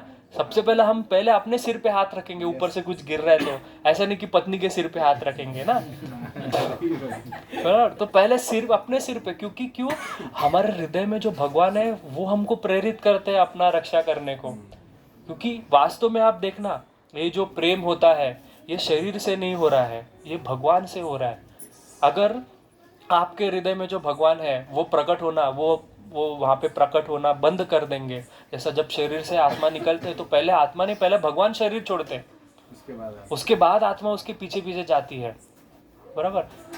हृदयेषु अर्जुन तिष्ठति, भगवान कहते मैं सारे जीवों के हृदय में रहता हूँ। आप एक चीज देखना कि हम इतना प्रेम करते हैं, हम कहते हैं ना, जैसे कि आजकल का अभी हम देखते कि बहुत, जब एक स्त्री पुरुष से प्रेम करती है और पुरुष स्त्री से प्रेम करता है, मैं उदाहरण देता हूँ बहुत बार, तो कहते कि अरे मैं तुमसे कितना प्यार करता हूँ, मैं तुम्हारे लिए जान दे दूंगा, ये कर दूंगा, तुम्हारे कदमों में जन्नत ला के रख दूंगा, ऐसा सब बड़ा बड़ा बात करते हैं। पर जब समझो कोई अनर्थ हो के बेचारा उसकी पत्नी का देह खत्म हो जाता है, शरीर खत्म हो जाता है, तो जब शरीर बन जाता है, मतलब मर जाती है, तो हम उसको उसका नाम से भी नहीं बुलाते, हम कहते बॉडी, बराबर। कहते कि बॉडी आया कि नहीं आया, सब पूछेंगे बॉडी कहाँ पे है ना, नाम से बुलाना बंद कर देते हैं। और उसी शरीर को जो हमारे लिए इतने प्रिय था, उसकी उस प्रियकर को उसकी पत्नी के बाल इतने प्रिय हो गए, पर अभी जब वो स्त्री मर जाएगी उसको हम जलाएंगे तो उसकी अस्थियां भी हम घर के अंदर नहीं लाते, उसको हम बाहर लटका देते हैं। कितना भी प्रिय हो जाए तो क्या खत्म हो गया था? शरीर वैसा ही, वही सुंदरता है उसमें, है ना। शरीर क्या इतना जल्दी डिकम्पोज नहीं होने वाला, खत्म नहीं होने, वही सुंदरता है, सब कुछ वैसा का वैसा है। तो क्या खत्म हो गया है? उसके अंदर का भगवान चले गया है। तो वास्तव में प्रेम किससे था? शरीर से कि अंदर कोई रहने वाले व्यक्ति से? तो अंदर रहने वाले परमात्मा से प्रेम था। शरीर से प्रेम होता तो उस शरीर को जलाने नहीं देते थे, है ना, उसको हम प्रिजर्व करके रखते थे, पर नहीं कर रहे। इसका अर्थ क्या है कि कोई तो अंदर एक व्यक्ति है जिससे हम प्रेम कर रहे हैं, बस यही हम भूल गए हैं कि अरे कोई तो अंदर छुपा बैठा है। अभी क्या हो गया, हमने हमारे हृदय को, जैसा गेस्ट हाउस होता है, हमने हमारे हृदय का, वास्तविक हृदय का स्थान किसका है? भगवान का स्थान है। इस हृदय सिंहासन पे भगवान बैठते हैं, पर हम किसको बिठाते हैं? हम अन्य लोगों को बिठाते हैं। अभी भगवान गेस्ट है, जैसे कि हमारे हृदय में भगवान, हमारे घर में कैसा गेस्ट आते हैं, संडे को आएंगे, संडे को चले जाएंगे, वैसे भगवान चैंटिंग करते वक्त आते हैं, चैंटिंग होने के बाद चले जाते हैं। बाद में हृदय में कौन रहता है? पूरा संसार रहेगा, बच्चा रहेगा, पति रहेगी, पत्नी रहेगी, बॉस रहेगा, क्या क्या रहेगा, बराबर, वासनाएं रहेगी। तो इसी हमारे हृदय को, हमको गेस्ट हाउस छोड़ के हमको भगवान का घर बनाना है। इसी हृदय में हमको बार बार भगवान का स्मरण करना है। ये हृदय को, हृदय सिंहासन पे हमको हमारे जो प्यार बोलते ना, प्यारे रास बिहारी जी को हमको विराजमान करना है। जिस दिन आप हमारे रास बिहारी जी को ये हृदय का पूरा बोलते ना प्रॉपर्टी उनके नाम पे कर दोगे, उसी दिन सब काम बन गया, कोई और काम बचा नहीं, बस यही करना है। हम यही पे गलती कर देते हमने। वास्तव में देखो, भक्ति बहुत बड़ा बड़ा चीज नहीं, भक्ति बहुत सिंपल है, पर हम उसको कॉम्प्लिकेटेड बनाते हैं। हम बहुत सारा तपस्या करने जाएंगे, हम बहुत स्ट्रिक्टली, कल एकादशी है, कल बहुत सारे भक्त पानी नहीं पिएंगे, बहुत शरीर को कष्ट देके करेंगे। अगर होता है तो अच्छी बातें करना चाहिए। 64 मैंने ऐसा देखा है कि बहुत सारे भक्त लोग 192 माला करते, मतलब 192 राउंड्स करते हैं, हरिदास ठाकुर के जैसा, बराबर। तो मैं एक बार देखा था जाके कि क्या करते हैं, तो मैं देखा तो मैं शॉक रह गया कि सामने स्क्रीन चल रहा है और हजारों हजारों भक्त बैठे हैं। हाँ, सब यहाँ से जुड़े, वहाँ से जुड़े, और हरे कृष्णा हरे कृष्णा। अरे उसका हरे कृष्णा तुमको सुनाई दे रहा है, तुम्हारा हरे कृष्णा उसको सुनाई दे रहा है, हर एक का ट्यून अलग है, कोई जोर जोर से चिल्ला रहा है, कोई हिल रहा है, कैसा चैंटिंग हो रहा है? तो ये सब चीजें करना बहुत ठीक है। इसलिए देखो हम बोल रहे हैं ना, इतना चैंटिंग करते क्यों फर्क नहीं पड़ता है? फर्क इसीलिए ही नहीं पड़ता है क्योंकि चैंटिंग ठीक से नहीं कर रहे हैं, क्योंकि हम हमारे शरीर से पूरा शरीर भगवान को दे दिए। हमने अपने सिर के बाल निकाल दिए, दाढ़ी निकाल दिया भगवान के लिए, वैष्णव ड्रेस परिधान कर लिया, है ना, तिलक लगा दिया, बराबर। पैर से हम लोग ने ब्रांडेड जूते निकाल के सादे चप्पल पहन लिए, सब कुछ कर लिया, कंठी माला पहन लिया, बराबर, झोला ले लिया, आडिडास का बैग छोड़ के, पूरा वैरागी बन गए। पर एक चीज भगवान को नहीं दिया, क्या? हृदय, मन नहीं दिया। इसलिए भगवान देखना बार बार एक श्लोक बोलते, मन मना भावो मद भक्तो मदयाजी मन नमस्कुरो। क्यों मन मांग रहे हैं? कहते हैं अरे तुम सब कुछ कर लोगे, बड़ा बड़ा तीर्थ यात्रा कर लोगे। देखो अभी आप सब जगन्नाथपुरी जाके आए, बुरा मत मानना, हम यहाँ पे भक्ति का सिद्धांत सीखने आए। आप सब जगन्नाथपुरी जाके आपने जगन्नाथ जी का दर्शन किया। जगन्नाथ जी का दर्शन का महिमा क्या है कि जिस व्यक्ति ने जगन्नाथ जी को अपने आंखों से देख लिया वो अभी वैकुंठ चला जाएगा। कौन व्यक्ति यहाँ पे 100% गारंटी के साथ बोल सकता है मैं वैकुंठ जाऊंगा? क्यों? अरे बोलो, भरोसा नहीं है शास्त्र में कि जगन्नाथ पे भरोसा नहीं है ना? जाओगे वैकुंठ, पर क्या प्रॉब्लम हो जाता है? जैसे कि हम वृंदावन जाते हैं तो वृंदावन का राधा कुंड में स्नान करते, तो वहाँ पे राधा कुंड के महिमा में लिखा है कि ये न शतक्षणा देवा, कहते हैं कि तृष्टदस्ते महावरम ये न पश्चंती नेत्राभ्य साक्षात श्याम सुंदरम, कि जो व्यक्ति राधा कुंड में स्नान करता है वो स्नान करने मात्र से उसको श्याम सुंदर का दर्शन होता है। मैं तो कितने बार के आज तक श्याम सुंदर को देखा नहीं हूँ। क्यों? और यह भी यहाँ तक कहा है राधा कुंड में, जो एक बार राधा कुंड को छू लेता है, बस जल का प्रोक्षण भी कर लेता है, सिर पे ऐसा ड्रॉप छिड़क लेता है, प्रोक्षण कर लेता है, उसको राधा प्रेम प्राप्त हो जाता है। हुआ है राधा प्रेम प्राप्त। क्यों ये सारे बातें गलत है, झूठे हैं? जगन्नाथपुरी हम जाके आए, जगन्नाथपुरी का कथा सुना रहेगा ना, रोहिणी कुंड में वो कौवा गिर जाता है, कौवा चतुर्भुज होके आपके ऊपर भी जल छिड़का रहेगा पांडा ने रोहिणी कुंड का, किधर चतुर्भुज हो गए? तो क्या झूठा महिमा है ना, शास्त्र झूठ बात कह रहा है। यही सवाल प्रभुपाद जी से पूछा था कि प्रभुपाद रथ यात्रा में हम जब देखते हैं भगवान को रथ पे आरूढ़ हुए रथारूढ़ो गच्छम, बराबर, रथारूढ़ पे बैठे हैं भगवान, तो उसमें ऐसा वर्णन आता है महिमा में कि जो भगवान वामन को रथ पे बैठा हुआ देखता है वो वापिस कभी इस संसार के रथ में, मतलब इस संसार के चक्र में पुनर्जन्म नहीं लेता है। पर हम तो लेंगे। क्यों लेंगे? तो प्रभुपाद कहते हैं कि ये महिमा सारा सच बात है, पर वो महिमा और वो सारा कार्य करने के बाद जो हम कार्य करते हैं उसी से सब चीज नष्ट हो जाता है। मतलब मैं राधा कुंड में बहुत अच्छे से स्नान कर लिया, राधा प्रेम प्राप्त भी हो जाता है उस क्षण में, पर जैसे ही बाहर निकलते हैं ना तो हम क्या करते हैं, तुमको समझ में नहीं आता है, तुम भक्त हो क्या? मेरा टॉवेल किधर है, मेरा ये किधर है, मेरा वो किधर है ना? हम वापिस आके ही वही आचरण वापिस शुरू कर देते हैं। वापिस कहते ना पुनरअपि जननम पुनरअपि मरणम, हम वही चीज वापिस करना शुरू कर देते हैं। ऐसा नहीं है जिस क्षण आपने दीक्षा लिया उस दिन गुरु ने आपके सारे पाप सारे खत्म, आपको पूरा ब्लैंक बुक बना दिया, पर वही हम वापिस घर पे आने के बाद वही क्रोध, वही द्वेष, वही राग, वही ईर्ष्या, वही मन में लोगों के प्रति घृणा, यही सब लेके बैठ जाते हैं। तो कैसा प्रेम उत्पन्न होगा? जगन्नाथ जी का महिमा झूठा नहीं है, राधा कुंड का महिमा झूठा नहीं है, सब सत्य बात है, पर हम कहीं पे गलत है क्योंकि हम आचरण सही से नहीं कर रहे हैं। क्वालिफाइड नहीं है। हाँ, हम वो क्वालिफाइड का भी बात नहीं है यहाँ पे। एक्चुअली भगवान इतने दयालु, वो सोचो हमको धाम दे दिए है, सब कुछ दे दिए है, पर हम वैसा ही आचरण में लगे हुए हमको। इसलिए महाप्रभु कहते कि अरे हमको भगवत धाम नहीं जाना है। ये बात नहीं है कि भगवत प्रभुपाद तो हमारे पीछे पड़े हैं, go back to Godhead, go back to Godhead. Pure हम कहते जो शुद्ध भक्त बनना है, हम सुनते हैं ना कि बिकम उत्तम अधिकारी, उत्तम अधिकारी बनना है। उत्तम अधिकारी है क्या? उत्तम अधिकारी वो व्यक्ति है जिसको बड़ा बड़ा बातें आता है? नहीं। अगर उत्तम अधिकारी वो व्यक्ति होता तो महाप्रभु का कथा आता है भगवद गीता का, साउथ में एक ब्राह्मण था जिसको भगवद गीता पढ़ने तक नहीं आता था, भगवद गीता अक्षर उल्टा है कि सीधा वो भी नहीं पता था, वो इस प्रकार से भगवद गीता हाथ में लेके बैठा था और सब लोग आजू बाजू उसके खड़े रह के हंस रहे थे, क्या अनाड़ी व्यक्ति, इसको कुछ समझ में नहीं आ रहा है। पर वो व्यक्ति जो हाथ में उल्टा भगवद गीता पकड़ के रो रहा था, तो महाप्रभु आके वहां पे पूछे कि तुम क्यों रो रहे हो? तो उन्होंने कहा कि मुझे हर पेज पे, उल्टे पेज पे, मुझे हर पेज पे भगवान अर्जुन का रथ लेके युद्ध करने को जा रहे, ये दृश्य मुझे दिख रहे हैं। तो ये बात सुन के महाप्रभु ने उस व्यक्ति को, उस विप्र को आलिंगन किया, कहा कि सच्ची भगवद गीता तो तूने समझा है। सोचो, एक श्लोक भी नहीं जाना उसने, बस ये दृश्य उसको हर पेज में, यही हमको देखना है क्या? हर जगह पे भगवान, हर जगह पे हमको भगवान का दर्शन करना है। वास्तव में कृष्ण कॉन्शियसनेस कोई बड़ा बात नहीं है कि बहुत सारा शास्त्र समझो, बहुत सारा ये बनो, कोई राधा भाव समझो, मंजरी भाव समझो, बहुत सारे श्लोक जानो, नहीं, कुछ भी नहीं। बस सिंपल ये जो हमको प्रोसेस दिया है, 16 माला करो, 4 नियम का पालन करो, बस सब ठीक हो जाए।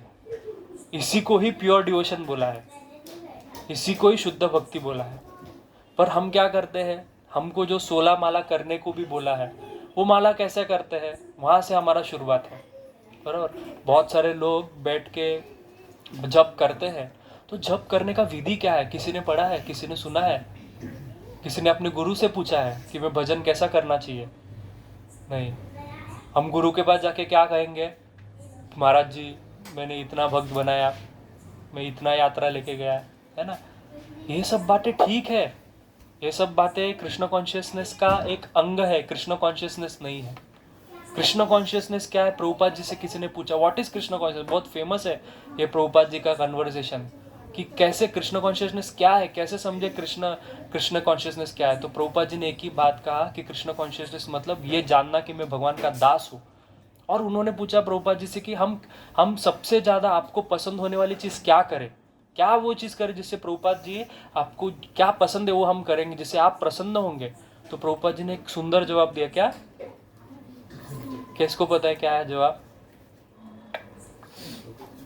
प्रभुपाद जी ने कहा, ये नहीं कहा कि बहुत सारा बुक डिस्ट्रीब्यूट करो, बराबर, बहुत सारा भक्त बनाओ, बहुत सारा मंदिर बनाओ, ये बात नहीं कहा प्रभुपाद ने। प्रभुपाद के ने कहा the more you love Krishna I will be happy. ये प्रभुपाद का कन्वर्सेशन है, कभी कन्वर्सेशन प्रभुपाद जी का पढ़िए, आपको मिलेगा। प्रभुपाद जी का कन्वर्सेशन सिर्फ बस कृष्णा से प्रेम करो। ये जो सारा हम कर रहे हैं ना, बुक डिस्ट्रीब्यूशन, यात्रा, बराबर, ये सब क्यों कर रहे हैं? कि ताकि कृष्ण से प्रेम हो जाए। पर हम बाकी सब कर लेते हैं, बुक डिस्ट्रीब्यूशन में हम स्कोर्स बढ़ा लेंगे, है ना, हमको मंदिर में अच्छा बुक डिस्ट्रीब्यूशन करने का सर्टिफिकेट मिल जाएगा, आपको गार्लैंड मिल जाएगा राज बिहारी लाल जी का। पर उसके बाद में क्या? कृष्ण प्रेम मिला? नहीं मिला, क्योंकि प्रेम नहीं हुआ कृष्ण से। क्योंकि वो जो कार्य हम कर रहे थे वो किस अर्थ से कर रहे थे, किस चेष्टा से कर रहे थे, वो जरूरी है। इसलिए रूप गोस्वामी पाद कहते हैं कि भक्ति चेष्टा रूप है। कि चेष्टा मतलब आप चैंटिंग कर रहे हो, बहुत अच्छा बात है। आप देखना खटवांग नाम के जो राजा थे, वो भगवत धाम कैसे चले गए? कितना जप किया, एक नाम लिया कृष्ण। और ये वास्तव में सत्य बात है। महाप्रभु भी कहते एक कृष्ण नाम काफी आपको भगवत धाम लेके जाने को। हम तो कितना लेते हैं दिन में, कितना नाम लेते हैं? 16 माला मतलब 25,000, बराबर, 21,000 कुछ होता है ना। 21,000 कुछ होता है। 21,000 हम नाम लेते हैं कृष्ण का, तो क्यों नहीं गए भगवत धाम? क्यों कृष्ण प्रेम नहीं मिला? तो कहीं पे गड़बड़ हो रहा है, वो गड़बड़ हमको जानना है। बस ये जो मैं कहना मानना, ये मानना हमको बदलना है कि मैं कौन हूँ। और हम भगवान के दास है। हर जगह पे हमें बुद्धि जब रखते कि मैं भगवान का दास हूँ, तो सब चीज़ ठीक हो जाता है। इसलिए आगे भगवान और एम्फोसाइज करने को कहते हैं कि आत्मा कभी मरती नहीं, ना जायते म्रियते वा कदाचिन नयनम भूत्वा भविता वा ना भूयो आजो नित्य शाश्वतो यम पुराणो न हन्यते हन्यमाने शरीरे। और भगवान कहते हैं कि ये शरीर कभी मरता नहीं है, सॉरी आत्मा कभी मरता नहीं है, इसको कोई मार नहीं सकता है, ये अजो है, इसका कभी जन्म नहीं हुआ है, ये नित्य है, शाश्वत है और ये पुराण है। अच्छा, इसमें एक बात कहा है कि आत्मा अजय है। अजो, अजय मतलब क्या? जन्म नहीं लेता है। हाँ, तो हम आए कहाँ से? ये बहुत गहरा प्रश्न है ना, और बहुत कंट्रोवर्शियल भी प्रश्न है। माता जी ने मुझे पूछा था, कुसुम माता जी ने, उनका बहुत अच्छा सवाल है और भक्तों को ये पूछना चाहिए। बराबर, और इसके बारे में यही सारे अपसिद्धांत के कारण भक्ति में हम आगे नहीं जाते। बराबर, हमको कहा, हमने ये सुना है बराबर कि हम भगवत धाम से आए हैं, है ना? सुना है कि नहीं? आप कहाँ से आए हो? भगवत धाम से आए हो, है? अरे डर क्यों रहे हो? मैं थोड़ी खाने वाला हूं आपको। बोलो कहाँ से आए हो आप? मैं क्या कहता हूँ, मैं डेविल्स एडवोकेट हूँ, शैतान का वकील हूँ। ठीक है, मैं आपको पूछ रहा हूँ आप कहाँ से आए हो प्रभु जी? हमने सुना है कि हम तो भगवत धाम से आए हैं। तो भगवान के धाम में क्यों जाना है? भगवत धाम से आए हैं, जब वहां से धाम से मुझे वापस आना ही है, स्वर्ग जैसा ही भगवान का धाम हो गया फिर। और क्षीणे पुण्य मरते लोकमा विशंति, तो भगवान के धाम में क्यों जाना है? नहीं जाना फिर। मतलब भगवान के धाम में माया घुस रही है, और माया घुस रही है तो वहां से मैं गिर रहा हूँ, मेरा पतन हो रहा है, तो भगवान के धाम में क्यों जाना है? और भगवान तो अलग बात कह रहे गीता में, कहते हैं कि यद धाम परमम मदम यद गत्वा निवर्तन्ति तद धाम परमम मम। मेरे धाम में जो आए वापस नहीं जाता है। तो कहीं पे गड़बड़ हो रहा है। भगवान तो कह रहे हैं वापस नहीं आते, हम कह रहे हैं वापस आए। हम आए कहाँ से? हम अजय है। तो इसका एक उदाहरण, सुंदर उदाहरण वृंदावन यात्रा में आता है। वृंदावन में एक गांव है खम्बी करके, तो सुना है ना खम्बी? तो पता है आपको माता जी? सुना है? हाँ, 84 कोस में आता है, वृंदावन का 84 कोस परिक्रमा में खम्बी करके गांव आता है। एक पर्वत है, वहाँ पे कृष्ण बलराम और सारे ग्वाल बाल खेलते थे। तो एक बार खेलते खेलते कृष्ण बलराम जी ने दिखाया कि आओ मैं तुम्हें आज एक कुछ चीज़ दिखाता हूँ।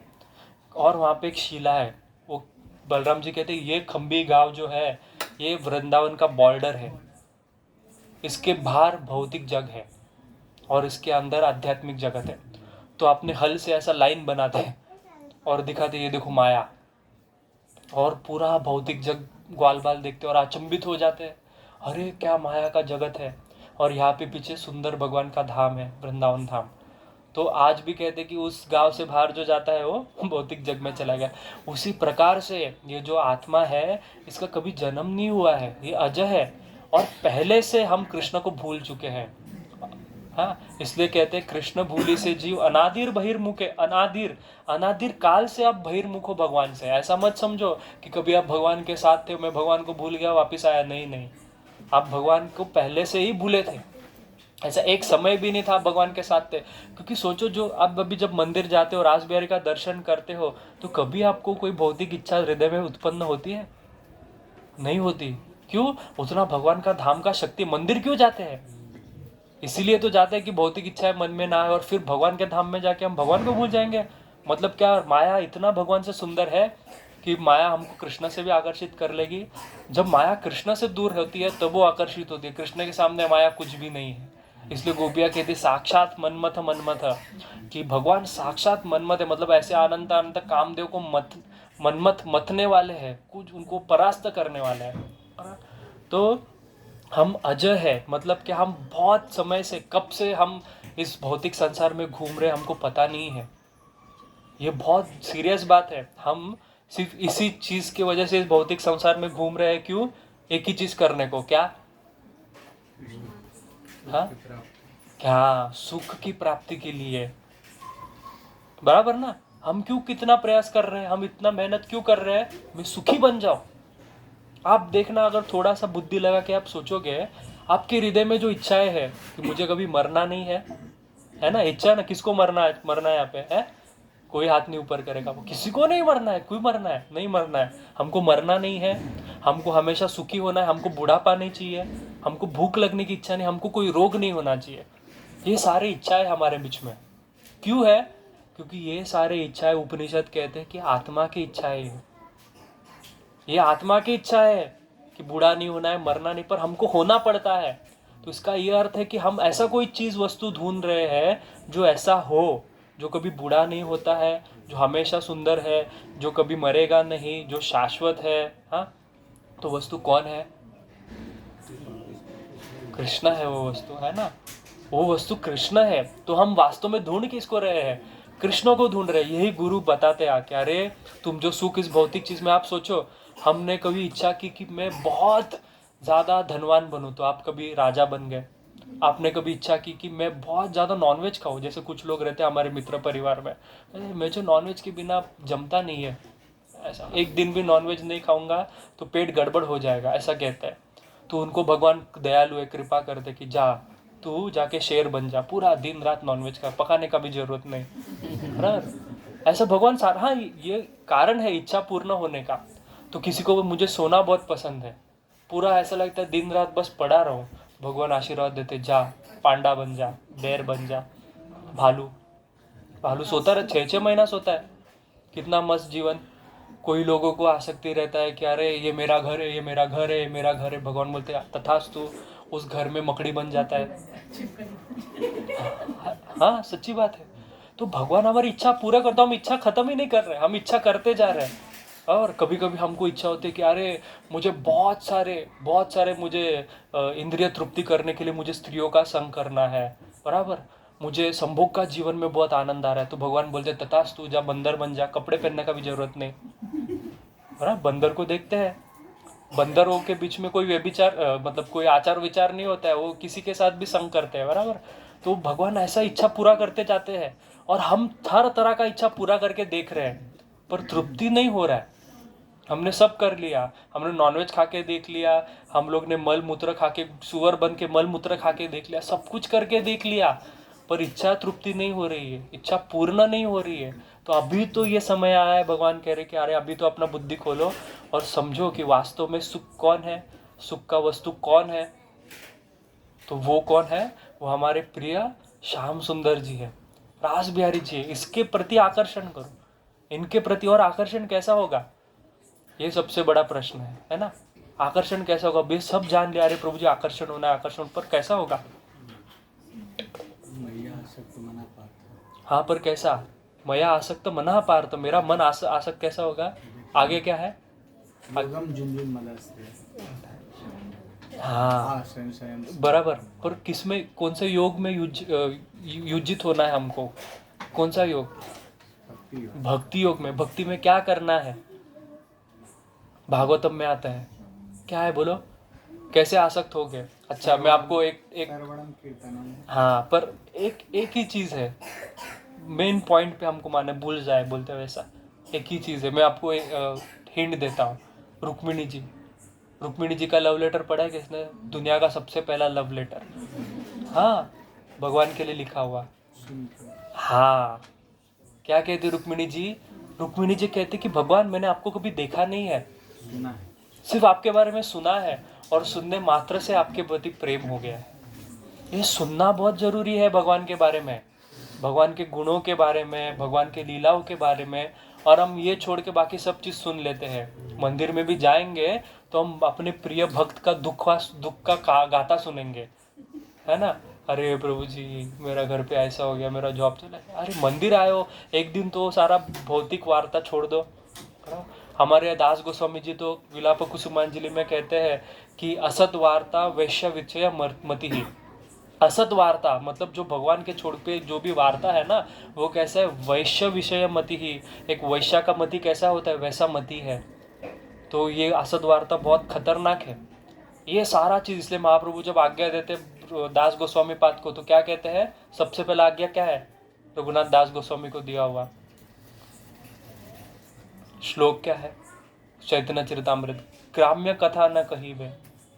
ग्राम्य कथा मतलब ये गांव का कथा में पड़े रहता है ना, अरे कैसा है तू, क्या हो गया, सब ठीक ठाक, खाना पीना हुआ, ये ग्राम्य कथा में मत पढ़ो, बराबर। इसलिए आज भी अगर आप यात्रा करके आए जगन्नाथपुरी का, और अगर पुरी में ग्राम्य कथा करके आए हो, तो पुरी का महिमा तो है कि ग्राम्य कथा करोगे तो कथा का फल मिलेगा, पर बहुत ही विशेष ग्राम्य कथा वैष्णव निंदा आदि करके आए तो हरि बोल, सारा फल खत्म हो गया है।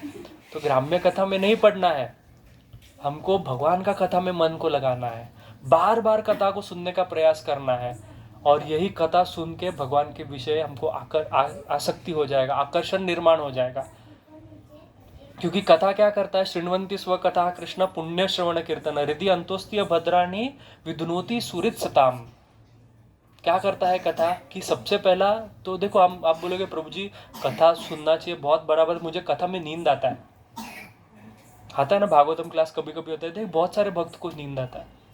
क्यों? क्योंकि हमको अभी कथा में रुचि नहीं निर्माण हुआ है। क्यों? क्योंकि हृदय में अनर्थ बढ़े हैं, पर फिर भी कथा में बैठो, क्यों? क्योंकि उस कथा में बैठने से क्या होगा कि आप उस कथा में बैठे हो, उस कथा में बैठने मात्र से भगवान आपके हृदय में जो क्या कहते हैं क्या, हाँ अभद्र, जो हमारे हृदय में अभद्र है उसका क्या करते, विधुन होती, भगवान उसको हृदय को साफ करते। और एक समय ऐसा आ जाएगा जब आपका परिस्थिति ऐसा बदल जाएगा कि आप कथा में सोओगे नहीं, आप ऐसा सोचोगे कि कब कथा हो, अब कथा के लिए बोलते ना, लालच निर्माण हो जाएगा कि कब कथा हो और कब मैं कथा में बैठूं, ये कथा में हमको रुचि निर्माण हो जाएगा। तो इसलिए हमको कथा में बैठना जरूरी है। भले नींद आ जाए तो नींद आ जाए, चलेगा, पर बैठो, कथा में बैठना जरूरी है। पर ऐसा नहीं कि जानबूझ के कथा में पीछे वाला सीट पे बैठो कि प्रभु जी ने बोला है कथा में बैठो, नींद आए चलेगा, तो सबसे पीछे आगे जाके बैठो। इसलिए तो कहते हैं हमारा आचार्य हमको कहते हैं कि अरे देखो कैसा ना, हर एक का शरीर अलग अलग है। हाँ, तो अगर आपको पता है मुझे भागवतम क्लास में नींद आ रहा है, तो आपको क्या करना चाहिए, अच्छे से सो के क्लास में आना चाहिए। ऐसा नहीं कि कहा है कि 4 बजे उठना है, मंगल आरती अटेंड करना है। क्या करते, सब करते, मंगल आरती अटेंड करते हैं, चैंटिंग करते हैं 2 घंटा, बराबर। फिर गोविंदम आदि पुरुषम में पूरा एंथुजियास्टिक, गुरु पूजा में ठाप ठाप नाच लिया। फिर जैसा कथा में बैठा, जो सबसे मेन अंग है भक्ति का, तभी फिर है ना। तो ये योगी का योग नष्ट हो जाता है, योगी का योग नष्ट हो जाता है। ये योग है, ये भक्ति योग है। अगर योगी सुबह 4 बजे उठ लिया, साधना करके सो लिया, तो सारा साधना नष्ट हो जाता है। तो इसलिए हमको क्या करना है,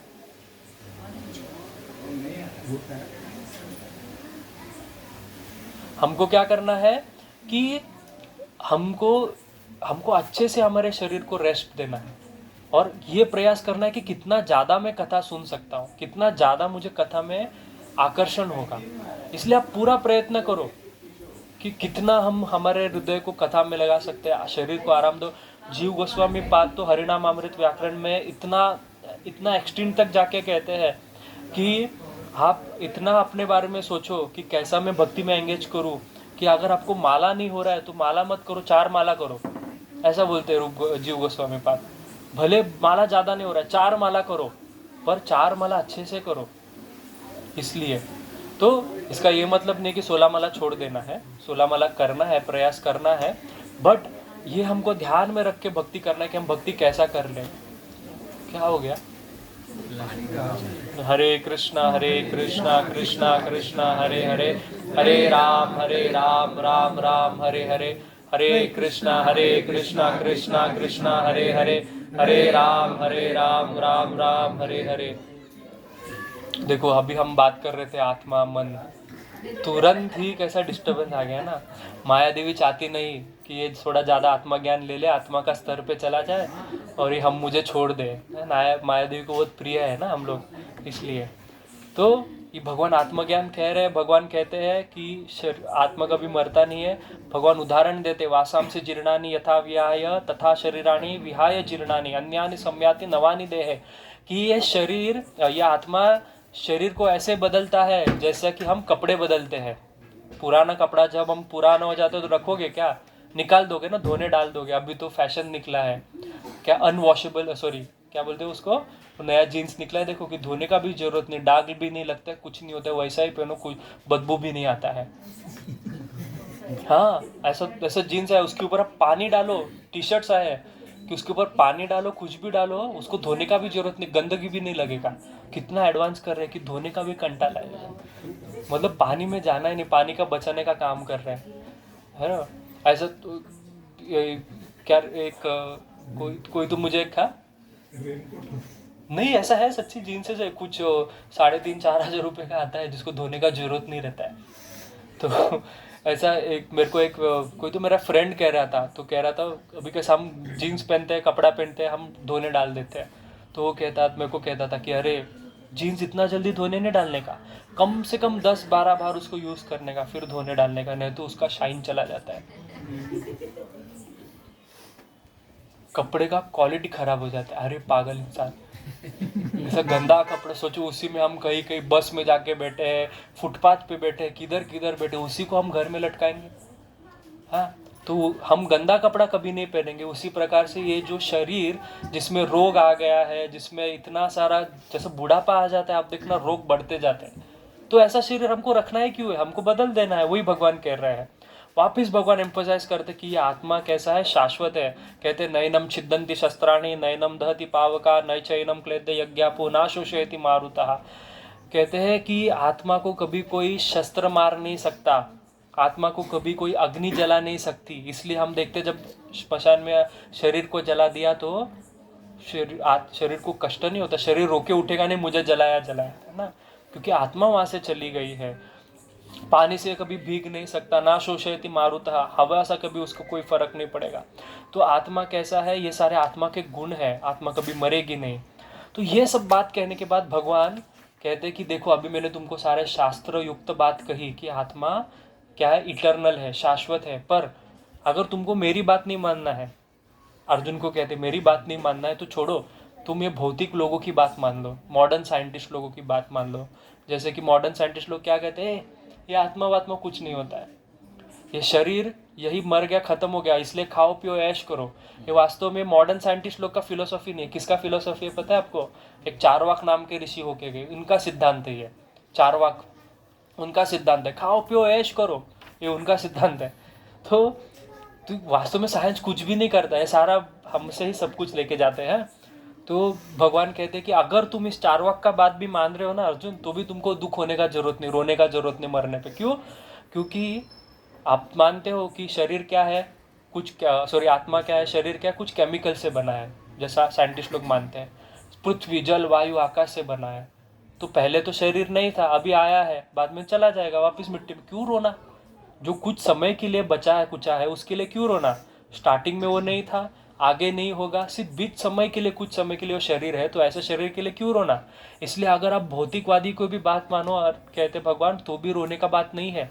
पर वो कहते कि मुझे पता है तुम क्या महाभाव हो, तुम महाभाव हो, इसलिए तुम इन लोगों का बात नहीं मानोगे, तुम शास्त्र युक्त सिद्धांत मानोगे, कहते हैं। तो इस बात से भगवान अपना शिक्षा को खत्म करते हैं, कहते हैं कि आश्चर्यवत पश्यति कश्चिदेदम आश्चर्यवत वदति तथैव चान्यच आश्चर्यवत चैनम अन्य शृणोति श्रुत्वापि एवं वेद न चैव कश्चित्। कहते हैं कि ये आत्मा का बातें बहुत आश्चर्यमय है, बहुत आश्चर्यमय है। कोई लोग इनके बारे में सुन के आश्चर्य, अरे बाप रे आत्मा क्या है, कुछ समझा नहीं जैसे अभी का क्लास समझ के वो कुछ समझा नहीं प्रभु जी, हाँ, तो आश्चर्यवत। और कुछ लोग को समझ में आया, वो भी अरे वाह क्या बात बोली है प्रभु जी ने, ऐसा हो जाए। तो यही भगवान कह रहे हैं। यहाँ पे सांख्य योग खत्म हो जाता है, आगे भगवान 31 से लेकर 27वें श्लोक तक हमको सकाम कर्म योग सिखाएंगे। क्यों? वास्तव में ज्ञान खत्म हो गया है, ज्ञान यही है कि तुम शरीर ने आत्मा हो। पर आगे भगवान क्यों विस्तार कर रहे हैं भगवद गीता का? सोचो, यही भगवद गीता का पूरा सार है, पूरा श्लोक सब कुछ यही है, पर आगे विस्तार कर रहे हैं। क्यों? जैसे कि अभी मैंने आपको बता दिया, आप शरीर ने आत्मा हो, बस एक गेट तक ये बात चलेगी है ना, एक गेट तक। गेट के बाहर जैसे हम चले गए, हरि बोल ना, तो क्योंकि ये आसान बात नहीं है, ये आसान बात नहीं है। आप देखना अन्य संस्थाएं जो प्रचार करती है हम शरीर ने आत्मा, वो फेल क्यों होती है? पर हम देखते इतना आध्यात्मिक स्तर पे लोग जाते हैं, बड़े बड़े ऋषि मुनि जाते हैं, पर वहां से गिर जाते हैं, है ना। जैसे हमने देखा भाई आसाराम बापू थे, वो अच्छे पहले थे, योगी जो भी थे क्या थे, पर क्यों वहां से गिर गए? क्योंकि कृष्ण भक्ति नहीं थी, क्योंकि भगवान इसलिए आगे दिखाती आत्मा का बात है, सब अच्छा बात है, पर सिर्फ इतना समझने से नहीं चलेगा। तो आत्मज्ञान से हमको क्या होना चाहिए, हमको भगवत ज्ञान भी होना चाहिए। ये आत्मा किसका अंश है वो जानना भी जरूरी है। जैसा कि जब सूर्य क्या बोलते हैं प्रकट होता है, जब सूर्य का क्या कहते हैं राइजिंग को, उदय, सूर्य जब उदय होता है तो सूर्य उदय के साथ हमको सूर्य भी दिखता है और हम अपने आप को भी देख सकते हैं, है ना। उसी प्रकार से जब ज्ञान उदय होगा तो भगवान का भी दर्शन होना चाहिए और हमारा स्वरूप भी जानना जरूरी है। ये दोनों चीज साथ में चलना चाहिए। ऐसा नहीं आत्मा के बारे में जान लिया, मैं अभी योगी हूँ, मैं ध्यान करूंगा, कुछ नहीं फर्क पड़ेगा, थोड़ा दिन बाद गिर जाओगे। इसलिए भगवान अभी दिखाएंगे, देखो मुझे पता है अर्जुन, भगवान बहुत दयालु है, भगवान को पता है कि इनको ये सारा बात बोल के कोई फायदा नहीं है, ये सिर्फ मैंने ज्ञान देने के लिए बोल दिया, पर ये लोग इसको एप्लीकेशन में ला नहीं सकते, तो मैं इनको एप्लीकेशन कराऊंगा। तो भगवान इसलिए हमको कर्मयोग सिखाएंगे कि इस ज्ञान को आप कैसे अपने शरीर अपने अपने आप इसको फॉलो कर सकते हो। तो फॉलो करवाने के लिए भगवान कर्मयोग सिखाएंगे कि तुम अपना काम करो, अपना ड्यूटी करो, और इस ड्यूटी करने से तुमको आत्मज्ञान आ जाएगा, ये भगवान सिखाएंगे। तो ये सब इतना जान के ये आज का क्लास उपयोग नहीं है नहीं, उपयोगी है, क्योंकि कुछ कुछ भक्त ऐसे होते हैं जो इस कुछ जिन लोग ने ये अभी समझ लिया है उसके लिए तो बोनस है, पर जिनको नहीं समझ में आए वो आगे के लिए क्लास में वो आगे सुन सकते हैं, है ना। तो यहीं पे हम विराम करेंगे आज के लिए, बहुत हो गया आत्मज्ञान के बारे में, है ना। थोड़ा हैवी भी हो जाता है आत्मा के बारे में बात कर करके। कृष्ण कथा बहुत अच्छा लगता है, प्यारा लगता है, आत्मा के बारे में सुनने को मज़ा नहीं आता है। तो किसी का कोई प्रश्न है? यस प्रभु जी। प्रभु जी, आपने जो कहा कि हम कहाँ से आए हैं, तो उसका आंसर नहीं कि हम कहाँ से आए हैं। एक्चुअली हम कहाँ से आए हैं इसका बहुत मतलब विस्तार में चर्चा है शास्त्रों में दिया हुआ कि जो हम जैसे कि ये जब सृष्टि निर्माण होता है, कुछ लोग इस संसार को कहते हैं कि ये जो क्या कहते हैं ब्रह्मांड है ये शाश्वत है। शाश्वत मतलब क्या, एवर एग्जिस्टिंग है। क्यों? क्योंकि ये बार बार जन्म लेता है, बार बार नष्ट होता है, प्रलय होता है जन्म लेता है, प्रलय होता है जन्म लेता है। उसी प्रकार से हम जीवात्मा यहाँ पे आते रहते जाते रहते, आते रहते जाते रहते। कुछ भाग्यशाली जीव, ब्रह्मांड भ्रमित कौन भाग्यवान जीव, गुरु कृष्ण प्रसादे पाए भक्ति ला। कुछ भाग्यवान जीव भक्ति में आ जाते हैं। आप सब भाग्यवान जीव हो जो भगवान का भक्ति के बारे में समझ रहे हो, प्रयास कर रहे हो। पर हम आए कहाँ से, ये सबसे बड़ा विषय है। तो कुछ लोग का कहना है कि हम भगवत धाम से आए हैं, जैसा कि बहुत सारे लोग वी वेर इन हेवन, बराबर। क्रिश्चियन लोग भी कहते हैं we were in heaven, we fell down from there, हम वहाँ से गिर गए। और यह सत्य बात नहीं है, क्योंकि अगर हेवन वो जगह है, भगवान का धाम वो जगह है जहाँ से मैं गिर जाऊंगा, वहाँ पे मैं क्यों जाऊँ? सही बात है ना। तो फिर मैं स्वर्ग क्यों नहीं जाऊँ?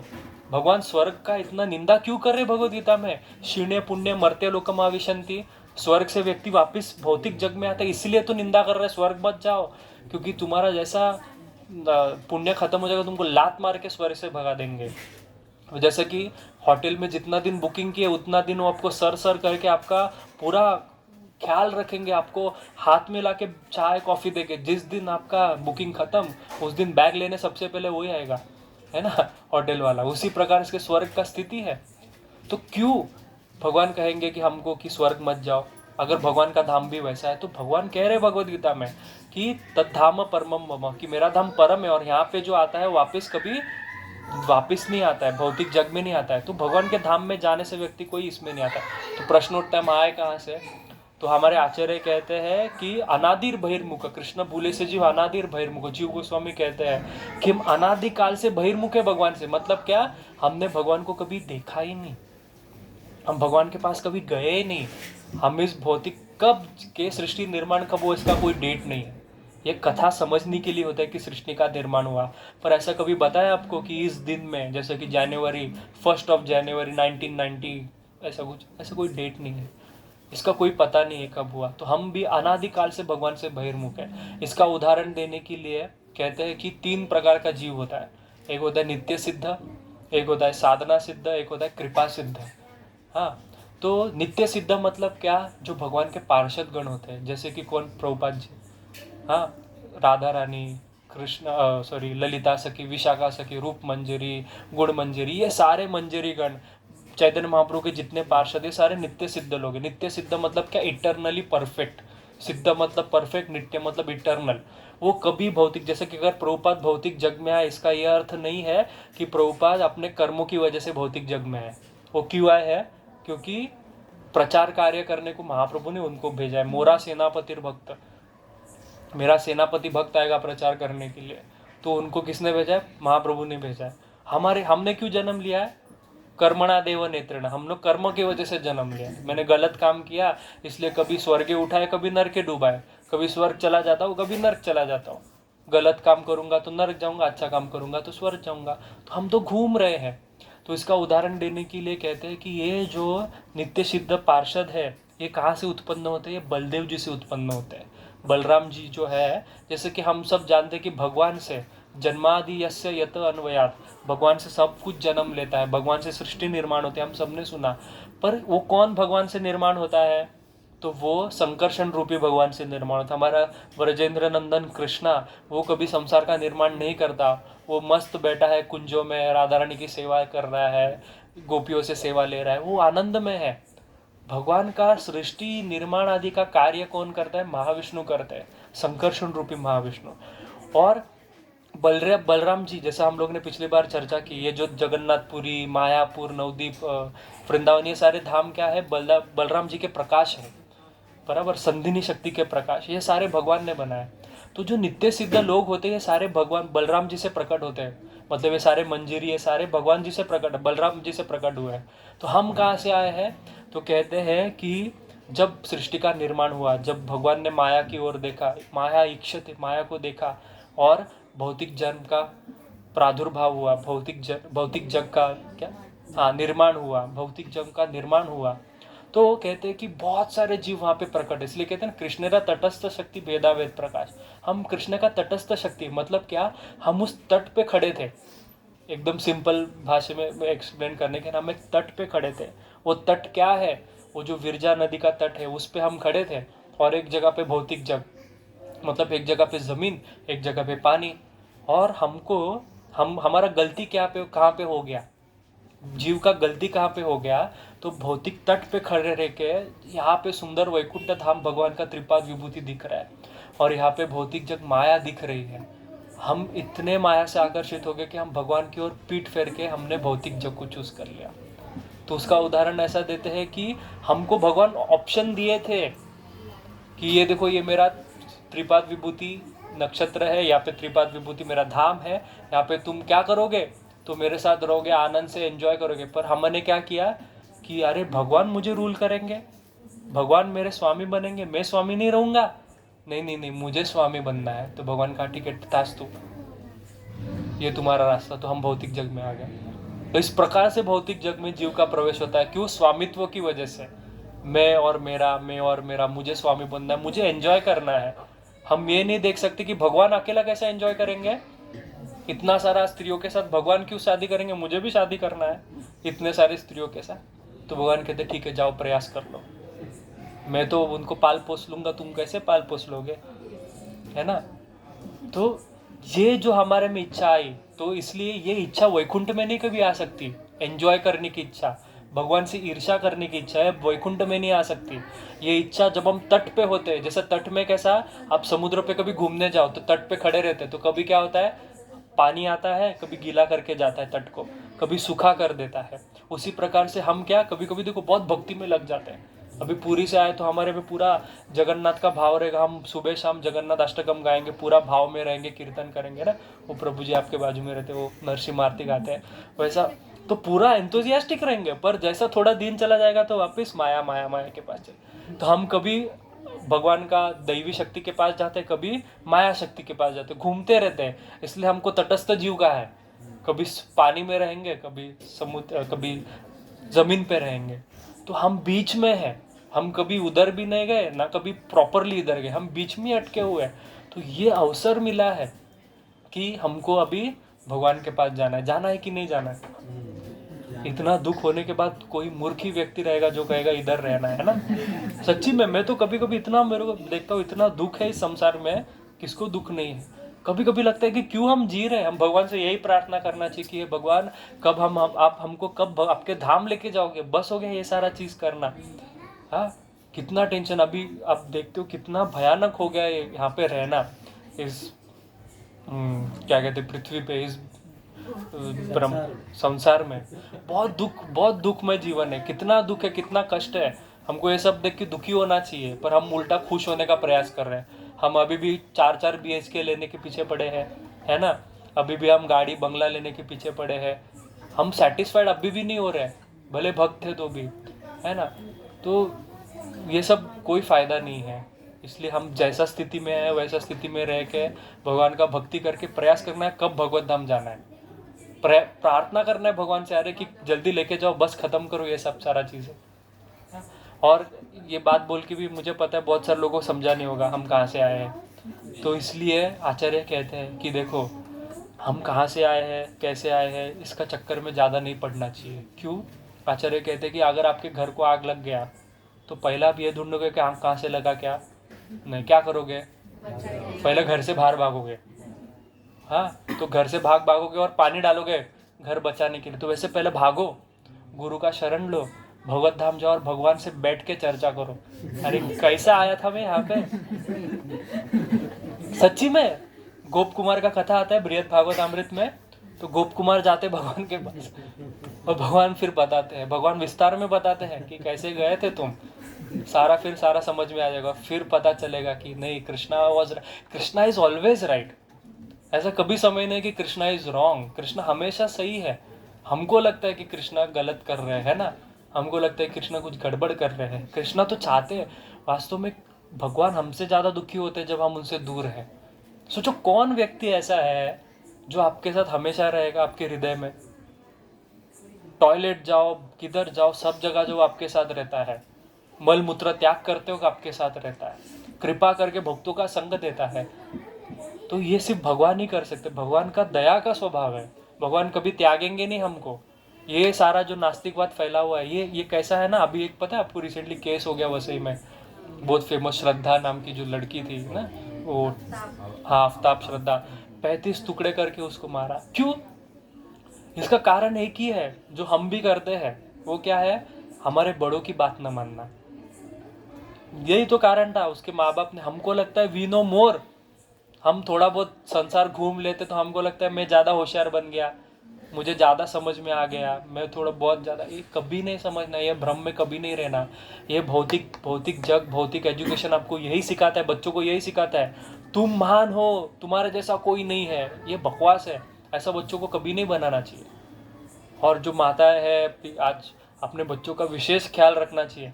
ये ऐसा जो सिचुएशन चल रहा है इसमें, अभी तो ये तो सब शुरू हुआ है, कभी पहले था नहीं, ये अभी अभी होने लगा है। तो इसलिए विशेषता हमको प्रयत्न करना चाहिए, हमारे भक्तों को गुरुकुल में डाले, बच्चों को भक्तों का संग दे, मृदंग सिखाए, शास्त्र सिखाए, सबसे बेस्ट है। बच्चों को अगर लड़का है और लड़की भी हो भले, उसको संस्कृत सिखाओ। तो हमारे एक आचार्य वो कहते हैं कि हमारा जो ब्रेन है 100% है ना, ब्रेन 100%, जैसा बैटरी 100% होता है, तो वो कहते हैं कि 2% सिर्फ ब्रेन हमको चाहिए हमारे खाने पीने की व्यवस्था करने के लिए। सिर्फ 2% ब्रेन खाने पीने की व्यवस्था करने के लिए, और 2% चाहिए हमको इस संसार में कैसे जीना ये समझने के लिए, और 2% चाहिए हमको बच्चों को जन्म देने के लिए, और 2% चाहिए हमको अन्य सारे कार्य करने के लिए। तो कितना ब्रेन बचा, कितना पावर बचा? 92%। तो ये 92% किधर जाता है? क्यों दिया है भगवान ने? तो कहते हैं शास्त्र समझने दिया, संस्कृत समझने दिया है। संस्कृत पढ़ो, सीखो, बच्चों, हम नहीं कर पाए, बच्चों को सिखाओ, बच्चों को शास्त्र में लगाओ। देखो बच्चे कैसे बनेंगे, कितने विद्वान, कितने। आप कभी जाओ मायापुर गुरुकुल, देखा है? छोटे छोटे बच्चे कैसे हैं वो तो फॉरेनर लोग। मैं देखता हूँ ना, एक माता जी है, मतलब मैं जब वृंदावन गया था, वो माता जी का कोई मतलब ऐसा नहीं कि बहुत पैसा है उनके पास, कुछ नहीं। वो जाती है, हर साल वृंदावन आती है, 6 महीना वृंदावन रहती है, 6 महीना यूरोप में रहती है। तो मैं उनसे बात कर रहा था, बूढ़ी माता जी है।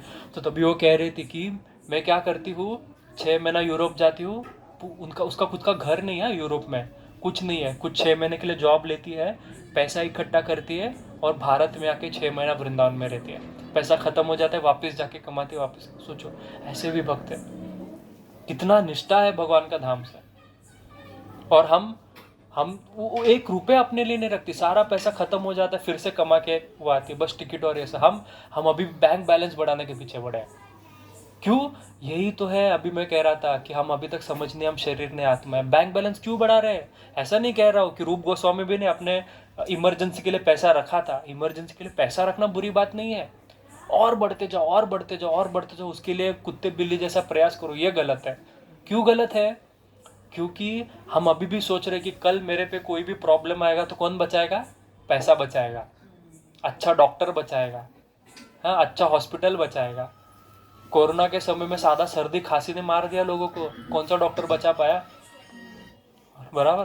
तो कोई नहीं बचा सकता, सिर्फ एक ही व्यक्ति बचा सकता है, कृष्णा है। तो इसलिए भगवान का शरण लो, भक्ति करो, ये सब चीज़ में इतना पढ़ो मत, अच्छे से चैंटिंग करो, यही सार है बस, और कुछ नहीं।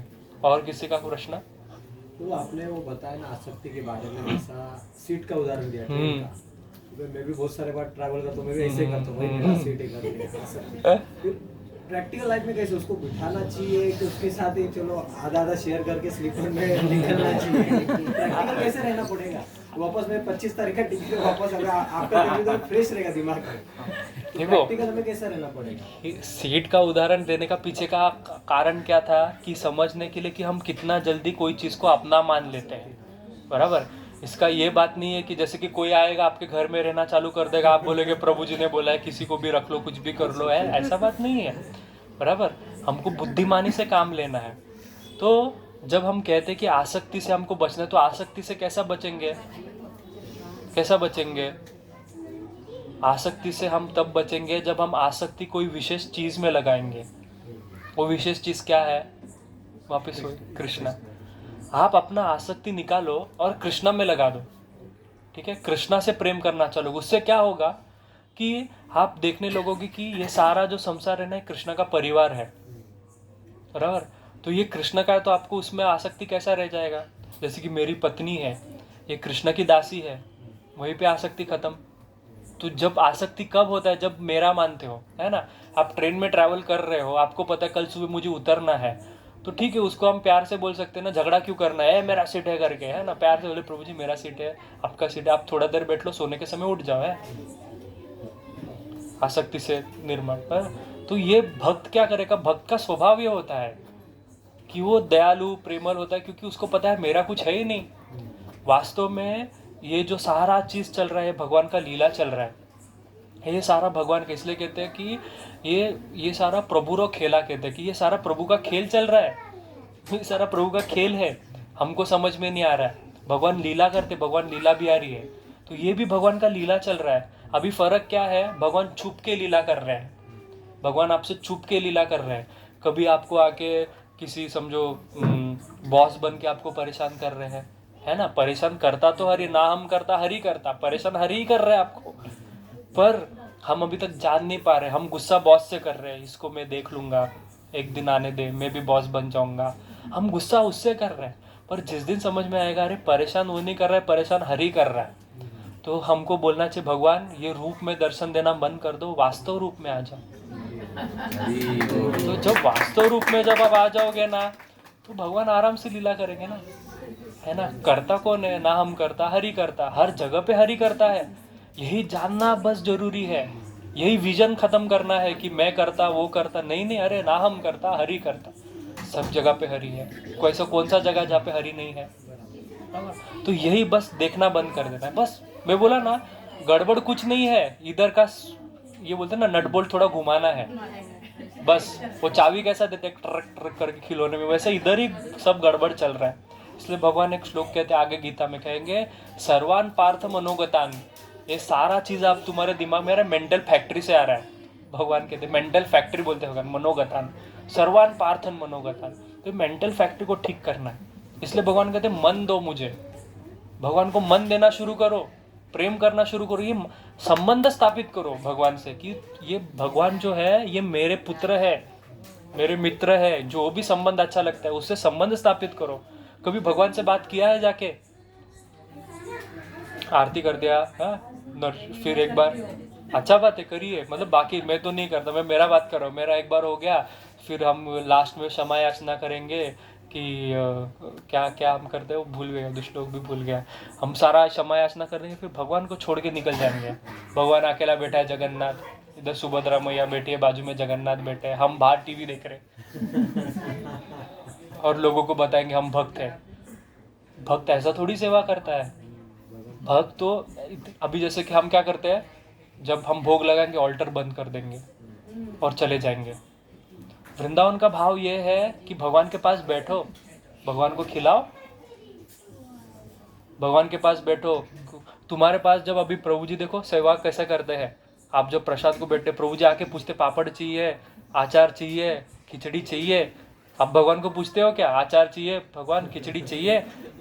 अरे प्रयास तो करो। आप बोलोगे भगवान बोलते नहीं, यार तू प्रयास तो करो बोलने का। कभी प्रयास किया है? नहीं किया, क्योंकि मान लिया है मूर्ति है, नहीं बोलेगा। यही तो है, मान लिया है मूर्ति है, नहीं बोलेगा। मानो भगवान है तभी तो बोलेगा। मांगेगा खुद भगवान से। आप सनातन गोस्वामी से मांगा था, झूठ बात नहीं है। सनातन गोस्वामी से मांगते थे नमक तो डाल, सनातन गोस्वामी को कहते थे। तो यही है, बस माना नहीं है ना भगवान को, मूर्ति माना है कि ये तो क्या है, कोई तो पंचधातु का बना हुआ मूर्ति है जिसको सुबह सजाना है, थोड़ा सा पानी जल देना है, फल देना है, हो गया काम। अपना मानना शुरू करो, यही आपको यही कुछ और नहीं है, यही सब है। और कोई किधर जाना नहीं। हमको क्या लग रहा है कि ये खत्म करके मुझे वैकुंठ जाना है। अरे यही वैकुंठ है, वैकुंठ और कहीं नहीं, यही वैकुंठ है। ये तो बोल रहा हूँ बुद्धि थोड़ा सा ठीक करना है, भक्ति यही है। हमको क्या लग रहा है अभी जब करूँगा सब करूँगा और ये भगवान मेरे साधन है, ये मेरी सीढ़ी है, जब फिर बाद में कोई तो ऊपर से कृष्ण प्रकट होंगे, मैं उनके साथ चला जाऊँगा और ये सब इधर ही रह जाएगा। अरे पागल, ऐसा कुछ भी नहीं है, सब यही है, सब यही है। ठीक है, और किसी का कोई प्रश्न? हरे कृष्णा कृष्णा कृष्णा हरे हरे, हरे राम राम राम हरे हरे। श्रील प्रभुपाद की